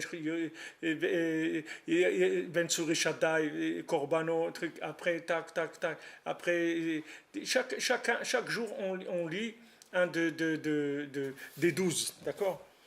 Kishnem Asar Nesim, chez les Shnem Asar Shvatim, Emprina Shnem Asar Chutcha Shana. Comme on va. Alors maintenant, vous allez voir tout ce qu'on a dit maintenant. Vous allez voir comment maintenant ça va, Bezat Hashem, comment ça va rentrer dans le texte qui dit maintenant de façon extraordinaire. Et tu dis, regarde, les 12 princes qui dirigent les 12 nations, les 12 tribus, c'est les 12 mois de l'année. D'accord? Pourquoi il y a 12 tribus? Parce qu'il y a 12 mois de l'année. Ou pourquoi plutôt il y a 12 mois de l'année? Parce qu'il y a 12 tribus. Donc ça fait dire que chaque tribu, elle a le pouvoir sur un mois de l'année, d'accord? C'est-à-dire chaque mois de l'année, il est tributaire d'une tribu, d'accord? C'est-à-dire c'est elle qui le fait fonctionner. C'est-à-dire cette tribu, c'est elle qui donne le rythme du temps de ce mois-là. Et maintenant, la tribu, comment elle fonctionne? Avec le nasi qu'elle a. C'est-à-dire elle a un prince qui dirige la tribu, elle a un dirigeant de la tribu. C'est ce dirigeant de la tribu, qu'est-ce qu'il fait? Lui, il fait le lien avec Moshe Rabbeinu. C'est-à-dire, lui, il est en contact avec Moshe Rabbeinu. Donc, lui, il reçoit de Moshe Rabbeinu le souffle divin. Ce souffle divin, il le transmet à la tribu. Et la tribu, elle va faire vivre le mois avec le souffle divin qui lui est venu de Moshe Rabbeinu, les Maasé. Donc, le temps, il va être complètement guidé, drivé par le souffle divin qui va venir de Moshe Rabbeinu, qui va passer au Nessiib, qui va passer à la tribu et qui va passer aux 12 mois de l'année. Donc vous voyez par rapport à ce qu'on a dit, donc c'est le temps, il est complètement tributaire le temps, si tu veux le bon temps, c'est-à-dire le temps vivant. Maintenant, si tu veux vivre du temps mort, alors tu peux aller écouter qui tu veux, tu comprends? Mais si tu veux vivre du temps vivant, Si tu veux vivre du temps vivant, il faut que ce temps-là, il soit drivé par la tribu. Parce que la tribu elle-même, elle est drivée par son chef, par son prince, et le prince, il est drivé par Moshe Rabbeinu, et Moshe Rabbeinu est drivé par Hachem. C'est comme ça que ça fonctionne, le temps. Et là tu as du vrai temps. Là, tu as ce qu'on appelle du bon temps, c'est-à-dire du temps bon. Il est bien, le temps. Parce que tu as un temps, pas que un temps, tu as un temps avec un driver véritable, un driver de vérité. Pas un temps avec que tu fais n'importe quoi. Pas un temps avec Amalek ou avec Esav ou avec n'importe qui. C'est-à-dire tu as un temps qui a le driver adapté. C'est-à-dire que la parole divine qui a créé ce moment-là, elle te donne le souffle divin qui correspond à ce moment-là. C'est-à-dire que tu vas être connecté à la parole divine qui a créé cet instant-là. Donc ça descend d'Hachem, Moshe Rabbeinu, le prince de la tribu, ça vient vers les 12 mois de l'année. D'accord? C'est pour ça qu'il y a 12 mois dans l'année. Et si Hachem il avait fait 6 tribus, il y aurait 6 mois dans l'année, c'est tout. Il y a pas, le découpage, il se fait par rapport aux tribus. Va demander aux gens pourquoi il y a 12 mois de l'année. Et ils vont te dire parce qu'il y a 12 astres. Ok, alors mais pourquoi il y a 12 astres? Pourquoi il y a 12 astres? C'est comme ça, hein, qu'est-ce que vous voulez? C'est comme ça, qu'est-ce qui est comme ça? Il n'y a rien qui est comme ça. N'importe qui va dire, ouais, mais parce que s'il n'y avait pas 12, alors vous comprenez, il n'y aurait pas ça. Tout ça, c'est des histoires. Ça, c'est des contes de fées, c'est pas des trucs. Pourquoi il y a 12 astres? Pourquoi il y a 12 tribus? Pourquoi il y a 12 mois? Pourquoi il y a 12 heures dans le jour et 12 heures dans la nuit? Pourquoi c'est comme ça? Parce que tout ça vient de la même chose. Tout ça descend de la même racine. Hachem, il transmet la lumière au tzaddik, le tzaddik au chef de tribu, le chef de tribu aux tribus, la tribu aux 12 mois, et chaque tribu dans son mois, aux 12 heures de la journée et aux 12 heures de la nuit. Tout le système, il tourne avec une logique, c'est pas n'importe quoi.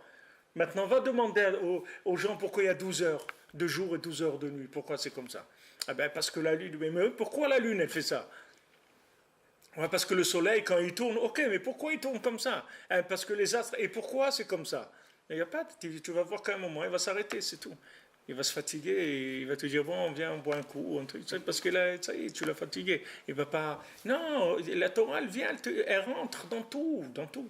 La Torah, il n'y a pas un truc que, voilà, pourquoi le chiffre 12, je n'ai pas la réponse, peut-être qu'on va voir, je ne sais pas. Comme on va, voilà, il te dit les Nessiim, c'est qui? C'est les sages de la génération. C'est les esprits, c'est l'esprit de la génération. C'est ça les Nessiim. Chez Bekabli, mais Moshe Rabbeinu alav shalom. Tu vois? Que eux, ils reçoivent du tzaddik, de Moshe Rabbeinu alav shalom. C'est-à-dire, voilà, eux, ils sont connectés sur Moshe. Moshe, il est connecté sur Hachem, et eux, ils sont connectés sur Moshe. Donc maintenant, ils vont te donner le timing, le diapason, là, le truc qui. Vous savez, le diapason. Hein? Pas le balancier, le truc qui tourne là-dedans. Pour la musique, là. Attendez, quelqu'un va nous le dire, là. Il y a des gens qui sont. Hein? Il y a des gens qui sont là, qui savent qu'est-ce que c'est le balancier là qui donne le rythme. Alors c'est eux qui donnent le rythme du temps. Et le rythme du temps, il change. Il change. Des fois, ça va être la valse, des fois, ça va être le tango, des fois, ça va être le twist, ça va être le trance, des fois, ça change. Le temps, il change. Le temps, il change, il faut quelque chose. Voilà, métronome, Toda Rabba. Merci. Les métronomes. Voilà, il y a un métronome. Il y a un maître. Il y a un métronome. Il y a un maître qui est nommé et qui donne le rythme. C'est pas n'importe quoi, le monde. Tu ne vas pas venir, tu vas pas danser comme tu veux. Il y a une danse qui est adaptée au rythme. Si tu veux danser et apprendre la danse qui est adaptée au rythme. Il y a un rythme, il y a une danse, et il faut suivre, c'est tout. Sinon c'est pas, ça marche pas. Sinon, ça marche pas. Et ce rythme, il est adapté à toi. Alors, il te dit, reçoivent de Moshe Rabbeinu alav shalom, Sheu prinat harabi amiti shebechol dor. C'est qu'ici, mon cher Rabbeinu, c'est le rabbi véritable qui est dans chaque génération. Rabbi Nachman, il a dit, c'est moi le rabbi de la génération jusqu'à Mashiach. Donc, nous, on a Rabbi Nachman, c'est lui le rabbi jusqu'à Mashiach, c'est-à-dire c'est lui qui va nous donner le rythme du temps. C'est-à-dire qu'il va nous apprendre à vivre dans le temps. Et si tu apprends à vivre dans le temps, tu vas voir, tu vas pouvoir traverser le temps, et le temps, il te fera rien. C'est pas que la personne ne va pas vivre des moments difficiles. Il y a des temps difficiles. Moi, j'ai connu Rav Nachman Roussicher, Rav Shalom. Il est niftar, ça fait 3-4 ans maintenant. Et lui, il était dans l'armée rouge, il a passé des choses terribles quand il était ici en Ukraine. Il a passé des choses terribles. Chaque soir, il dormait dans un autre endroit, il se sauvait tout le temps. Il a beaucoup souffert. Il avait ses tefilines toujours sous ses aisselles. Il avait comme ça, les tefilines, il les mettait sous ses aisselles pour avoir les tefilines sur lui. Il a passé tout ça, il a passé des choses terribles.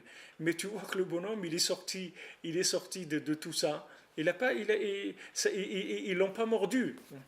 Il a reçu des coups. C'est pas qu'il n'a pas reçu des coups.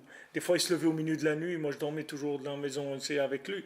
Il se levait au milieu de la nuit, il criait et tout parce qu'il a vu des horreurs. Donc, il a eu des chocs. C'est pas qu'il a... Mais il est resté ce qu'il était, c'est tout. Il n'y a personne qui l'a bougé. Sa Torah, c'est sa Torah. Rabbeinu, c'est la Torah. Rabbeinu, Tikkun HaKlali, l'Eler Katzot, Idvodedou. On ne l'a pas fait tomber, tu comprends? On ne l'a pas fait tomber. Il a passé. Pourquoi? Parce qu'il était connecté. Il avait le rythme. Donc il savait danser, c'est tout. Il savait danser. Comme les gens qui savent faire du slalom, des trucs, tac, il va par là, tac, il saute, il redescend, il sait comment il faut faire dans toutes les situations. Il a le conseil adapté. Donc voilà, Rabbi Nathan, il dit, parce que c'est tout ce qu'on a dit avant, c'était une préparation, mais parce que ça se trouvait déjà en allusion dans le texte de la semaine dernière. Donc ça, c'est le rabbi amiti qu'il y a dans chaque génération. Shem oskim le takem gimat alevana. Donc maintenant, qu'est-ce qu'ils font les tzadikim? Ils essayent de réparer tout le temps la lune qui a été frappée. Maintenant, la lune qui a été frappée, qui a été abîmée, qui a été diminuée, c'est quoi la diminution de la lune? C'est la diminution de l'évidence. C'est ça la diminution de la lune. La lune, elle n'a de lumière que ce qu'elle reçoit du soleil, d'accord? Donc la lune, c'est la transmission de la connaissance. La connaissance, c'est le soleil. La lune, c'est la transmission de la connaissance dans le vécu. Donc la lune, elle a reçu un coup, c'est-à-dire qu'elle a été décalée par rapport au soleil. Donc quand vous voyez une information dans la lune, elle n'est pas claire, parce qu'elle n'est pas en face du soleil. Elle a été diminuée par rapport au soleil. C'est-à-dire diminuée, c'est pas qu'elle est devenue plus petite. Ça veut dire elle est décalée par rapport au soleil. Donc elle n'arrive pas à refléter le soleil de façon claire. Alors maintenant, qu'est-ce qu'ils font les tzadikim? Ils réparent la lune en permanence. Qu'est-ce que veut dire réparer la lune? Ils la remettent en position par rapport au soleil. En permanence, ils essayent de mettre le vécu qui soit adapté à la Torah, tout le temps. Pardon. Ils font du upgrade tout le temps.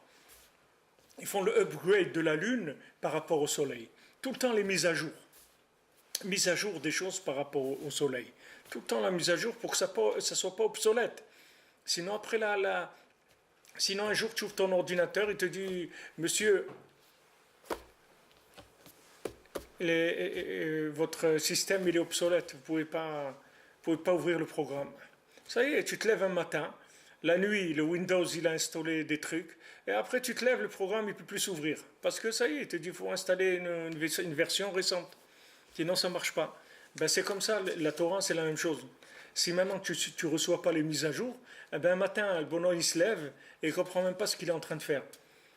Ou son fils ou sa fille, ils n'ont plus envie de faire la Torah, ils s'en vont, et tout. Il ne comprend pas pourquoi. Il dit, mais pourquoi? Je vous ai toujours appris la Torah, on vous a éduqué dans la Torah, on vous a toujours appris les choses. Pourquoi Mais tu leur as appris quoi? Tu leur as appris des trucs qui ne sont pas adaptés à eux. Donc ils étaient gentils avec toi. Ils ont fait semblant d'être avec toi tout ce qu'ils ont pu. Mais qu'est-ce que tu veux? La rue, elle est beaucoup plus adaptée à eux. Si tu ne leur donnes pas quelque chose qui est adapté à la rue, au moins à ce qui les attire dans la rue, tu les as perdus d'avance. C'est-à-dire que c'est une question de temps, c'est tout. mais ils sont perdus d'avance. Si tu n'es pas capable de fournir un langage de Torah qui soit au moins aussi intéressant que tout ce qui se dit comme bêtises dans la rue, tu as perdu la partie d'avance déjà. Donc après, les gens ils s'étonnent, ils disent ouais, mais mes enfants, j'ai mis dans des bonnes écoles et des trucs et tout, et pourtant ils ont été, et aujourd'hui ils veulent plus faire la Torah. Il y a des gens, ils sont montés en Israël avec leurs enfants. Avant, ils étaient religieux. En Israël, ils sont plus religieux.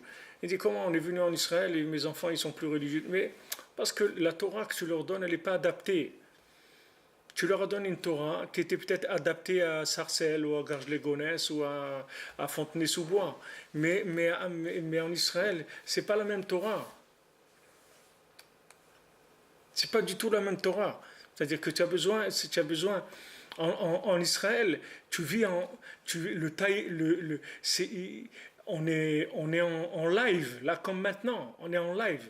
Là, il y a un petit décalage, vous voyez, dans le live. Mais en Israël, il n'y a pas de décalage. En dehors d'Israël, il y a un décalage entre la vie, entre la vie, la Torah, les Amalek, et tout ça, il y a des décalages. C'est pas en direct. Mais en Israël, c'est en live. Il y a pas de décalage. Si tu n'as pas la Torah qu'il faut, au moment où il faut, tu ne vas pas tenir. Il y a beaucoup de gens qui sont venus avec de la Torah en Israël et ils ont lâché. Et pourtant, ils ne comprennent pas, ils deviennent fous. Ils disent, mais attends, j'étais en dehors d'Israël, je gardais la Torah comme il faut. En Israël, j'arrive plus. Mais ce n'est pas étonnant. C'est parce que le niveau de recherche que tu avais en dehors d'Israël, la recherche de la parole divine, c'est-à-dire de l'adaptation de la Torah par les tzadikim, ce que tu avais en dehors d'Israël, ça te suffisait pour là-bas. Mais pour Israël, ça ne suffit pas, parce que tu es en live.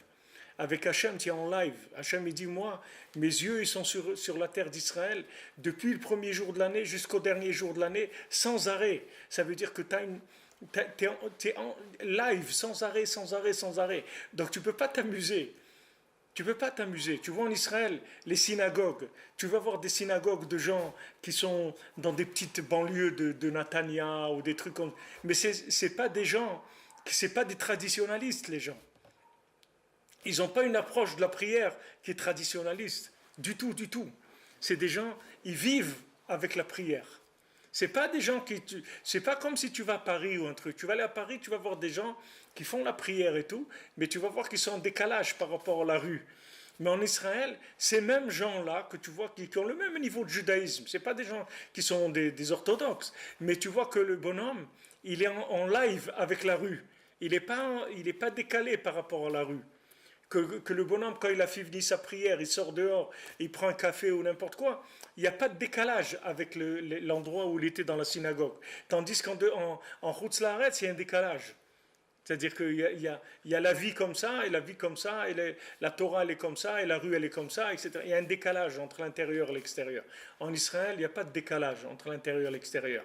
Tout est dedans et tout est dehors. C'est la même chose. Il n'y a pas de différence entre dedans et dehors. On vit la même chose. Quand on sort dans la rue, on est comme dedans. Quand on rentre, on est comme dehors. Il n'y a pas cette double vie comme ça. Ouais, exactement pareil. Un petit maranisme. Hein? Un petit maranisme. Et alors on dit souvent en Israël, on peut t'habiller de la même façon pour aller à la synagogue, pour aller à un mariage, pour aller au travail. Et on dit franchement, si on va au travail, on est habillé comme ça, si on est habillé comme ça, si on va en soirée. C'est vrai, en Israël, les gens, ils ont des habits simples souvent, et ces habits, ils les mettent pour toutes les occasions. Ils n'ont pas besoin d'avoir des habits adaptés. Alors ici, il dit que les tzadikim, tout leur travail, c'est de faire les mises à jour de la lune. C'est ça ce qu'ils font. Nous envoyer des nouvelles, de faire des mises à jour sans arrêt, parce que la lune, elle est très très en retard par rapport au soleil. Comme on dit à quelqu'un, mais tu es dans la lune, tu es complètement dans la lune. Quand on dit à quelqu'un qui est dans la lune, ça veut dire qu'il est décalé par rapport à la réalité. Alors pourquoi on dit que tu es dans la lune? Pourquoi on ne dit pas que tu es dans la mer ou tu es dans la montagne? Pourquoi on lui dit que tu es dans la lune? Parce que la lune, c'est ce que ça donne comme image. Ça donne quelque chose de décalé par rapport à la réalité. C'est ça l'image de la lune. C'est qu'elle n'arrive pas, elle est en retard. Elle est en retard par rapport au soleil, elle est décalée.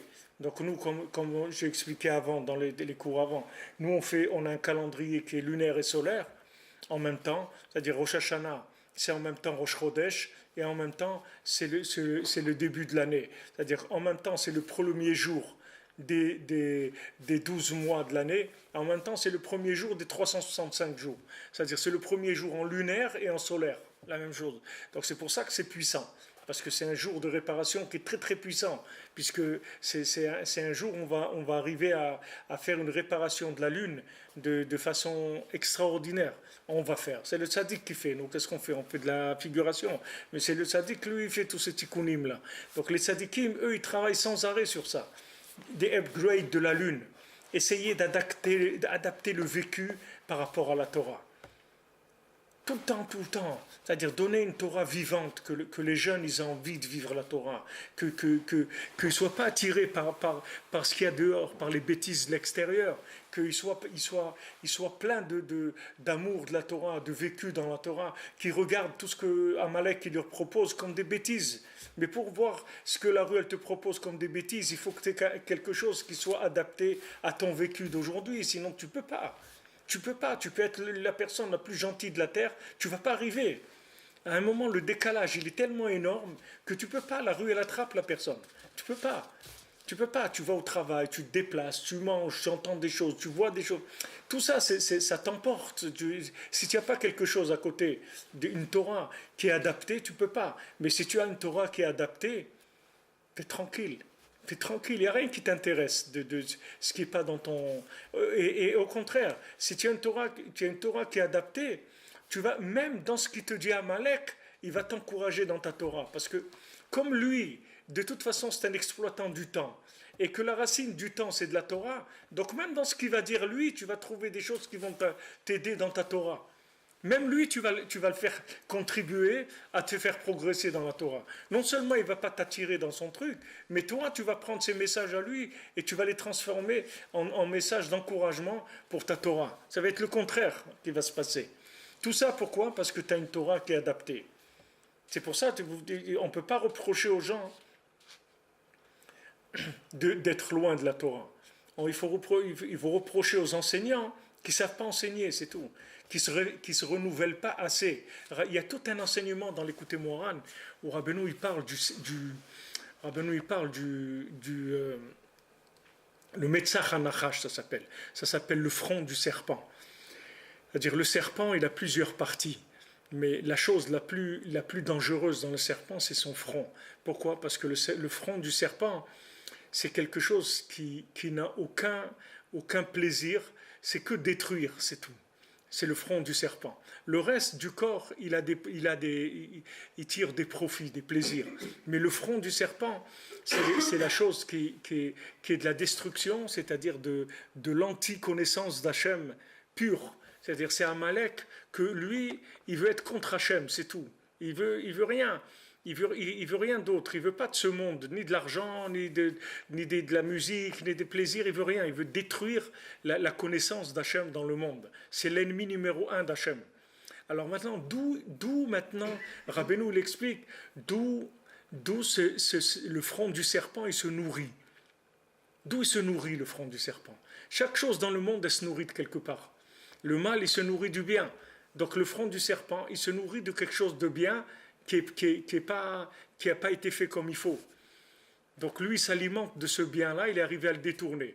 Rabbeinu, il dit, le front du serpent, il s'alimente de la Torah qui a vieilli, des gens qui ont de la vieille Torah. C'est de eux qui s'alimentent. Parce que si le gars, il n'avait pas de la vieille Torah, il vient et dit, je lève les bras les amis, je sais rien.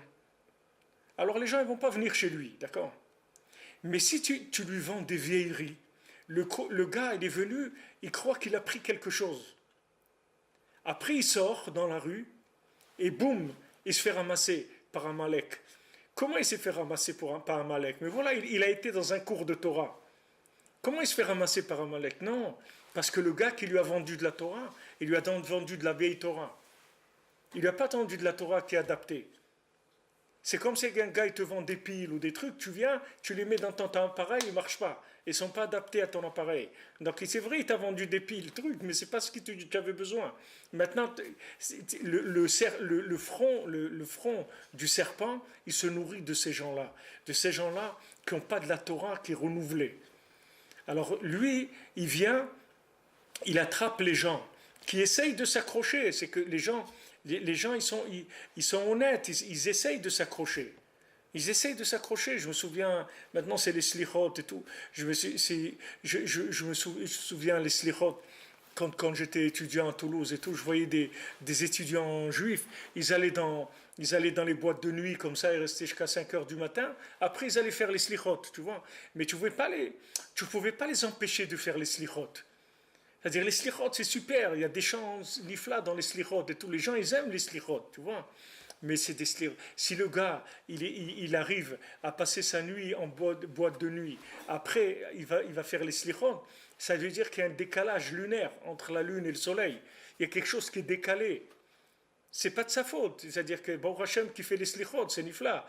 Mais maintenant, s'il veut arriver à avoir une Torah qui va le faire, qui va plus aller dans les boîtes de nuit parce que ça l'intéresse pas, c'est tout. C'est pas parce que le rabbin lui a fait les gros yeux ou qu'il a rencontré le rabbin dans la boîte de nuit ou je sais pas quoi.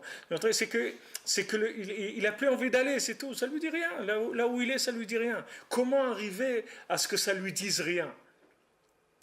Il faut que tu lui donnes une Torah qui est adaptée au temps. Donc si elle est adaptée à son temps, toutes les choses qui vont lui être présentées par des venteurs de poudre de perlimpinpin, ça ne l'intéresse pas.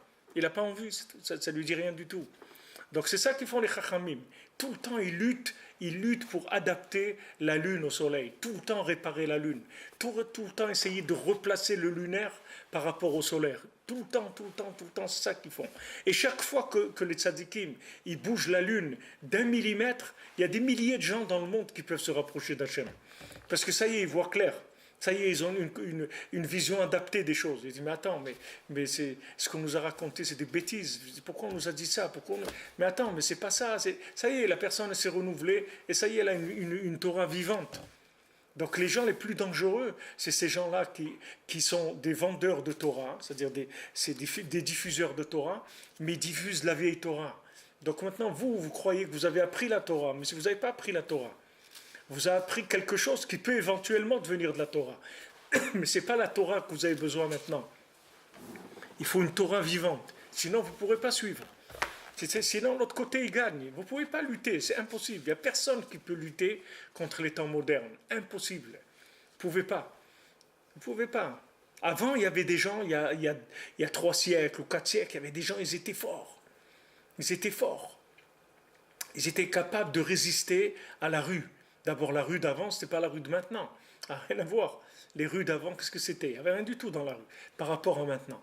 Mais les gens, ils résistaient. Ils avaient de la force de résistance. C'est-à-dire qu'ils étaient capables, même s'ils n'avaient pas une Torah adaptée, de se battre, même s'ils étaient attirés par des choses. Mais aujourd'hui, ça n'existe plus, ça. Les gens, ils n'ont pas de force pour se battre. Les gens, ou ils ont de la vérité, ou ils tombent, c'est tout. Il n'y a pas de possibilité de faire semblant.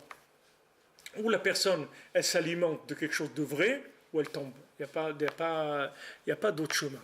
Donc c'est pour ça que les tzadikim, ils sont tout le temps en train d'essayer de lutter pour adapter la lune, pour pas qu'elle se diminue. Pourquoi que le croissant de lune il vient tout petit comme ça, comme un cheveu, comme ça, tout petit, alors qu'elle est grande, que la lune, elle est belle, elle est extraordinaire. Elle arrive à un moment tellement petite, elle a presque disparu. Les gens disent, mais la lune, elle a disparu. Mais on ne voit pas Hachem, je ne vois pas Hachem dans ma vie.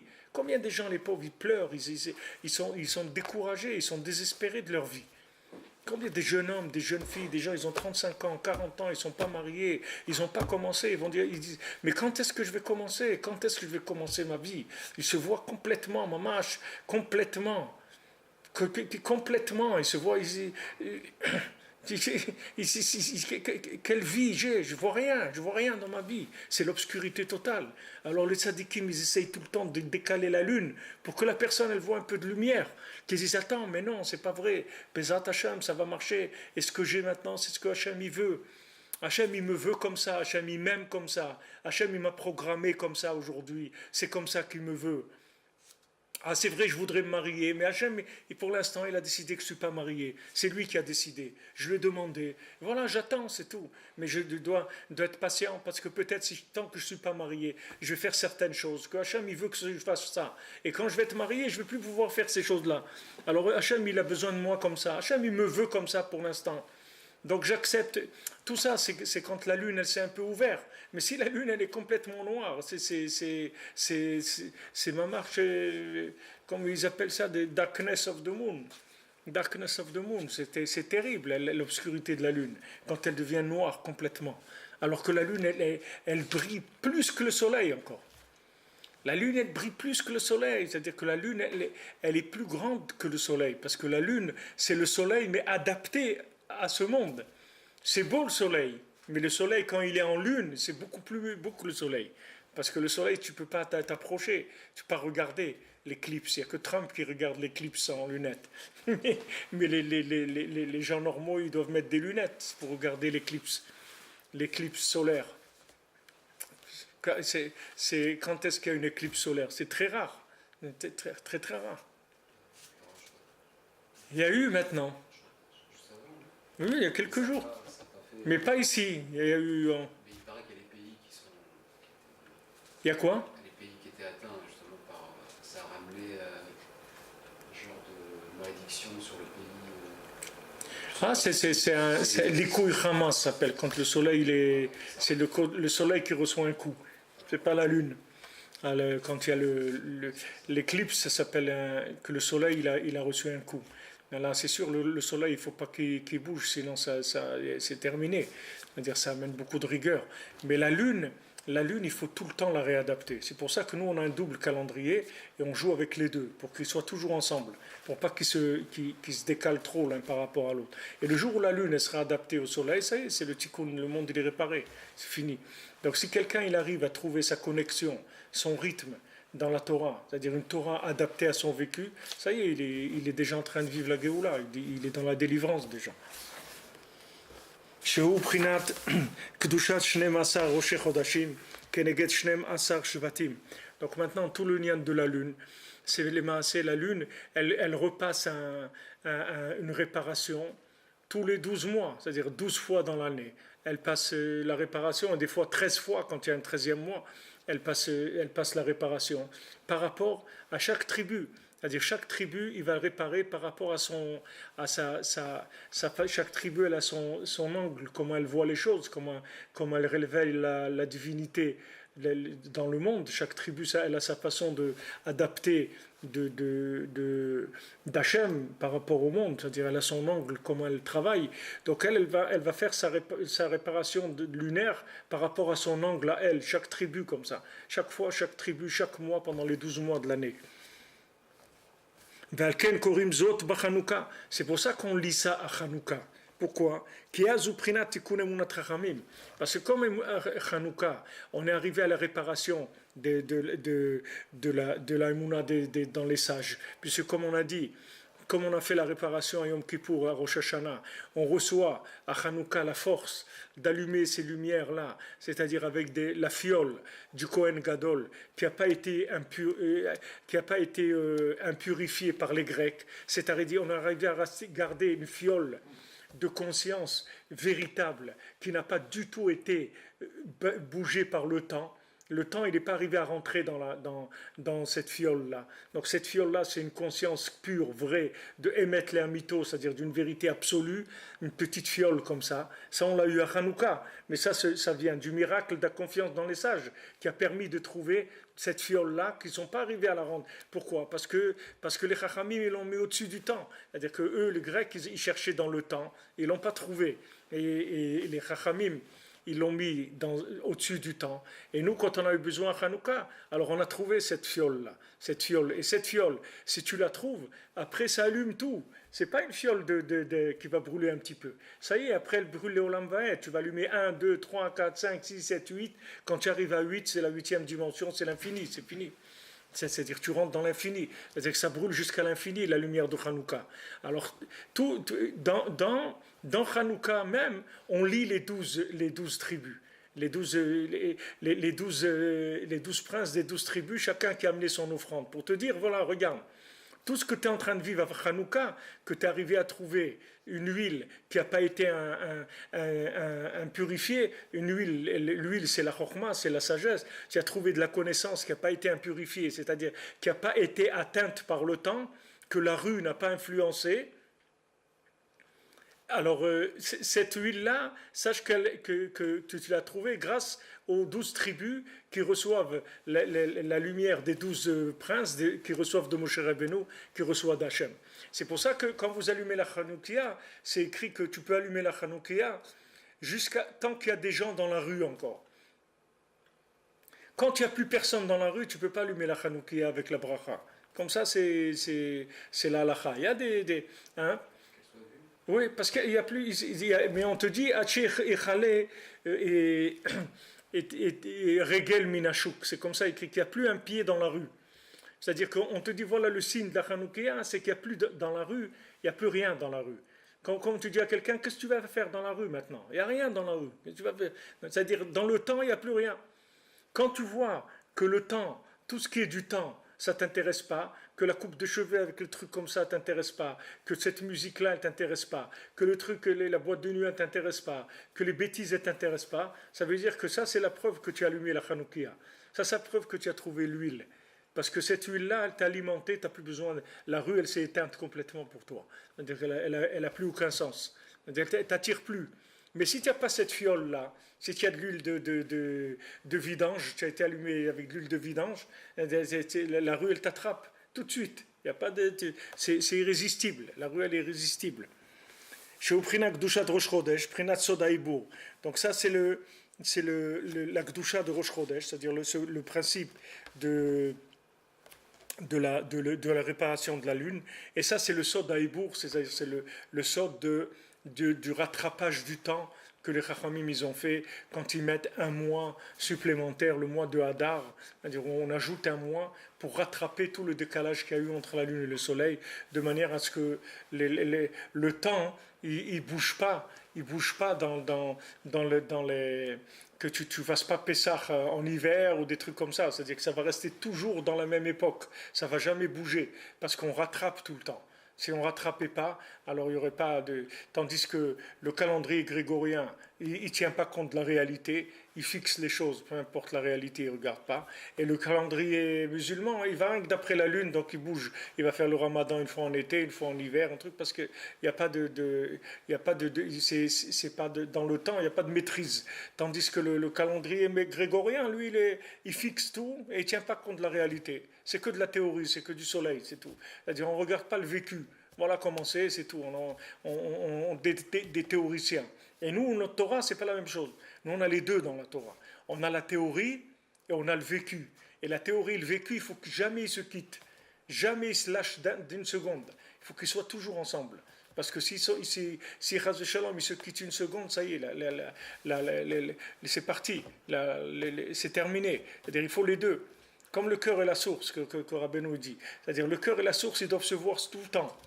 La source, c'est le soleil, et le cœur, c'est la lune. D'ailleurs, il dit le cœur. Et le problème qu'il a, c'est que le soleil, il le brûle. C'est ça, des fois, il a besoin d'ombre, le cœur, pour un petit peu souffler, parce que ça le brûle, le soleil. C'est-à-dire qu'il a tellement envie de s'approcher de la source, qu'à des moments, il va faire des choses qui risquent complètement de le brûler. Donc il doit garder des distances. Et en même temps, il veut s'approcher de la source. Et en même temps, il doit garder une distance. Et ça, c'est l'adaptation en permanence de la Torah avec le vécu. Tout le temps, il faut trouver l'adaptation, c'est-à-dire la mesure, le rythme exact, le métronome. Il faut avoir le diapason et le métronome, les trucs adaptés exactement au moment, tout le temps. Et avec ça, il n'y a aucun problème. On avance et il y a le tikkun de tout, Bezrat Hashem. Tout ça par le corps des tzadikim. Voilà les amis. Une hatzlacha, un bon Shabbat, Bezrat Hashem. Et on se retrouve à l'antenne dimanche matin. Et je vous souhaite un très bon Shabbat, beaucoup de simcha. Et qu'Hachem vous envoie à chacun, chacune, tout ce que vous avez besoin. Qui vous comble tous vos manques facilement, Bezrat Hashem, dans la joie. Alors à bientôt, passez un bon Shabbat.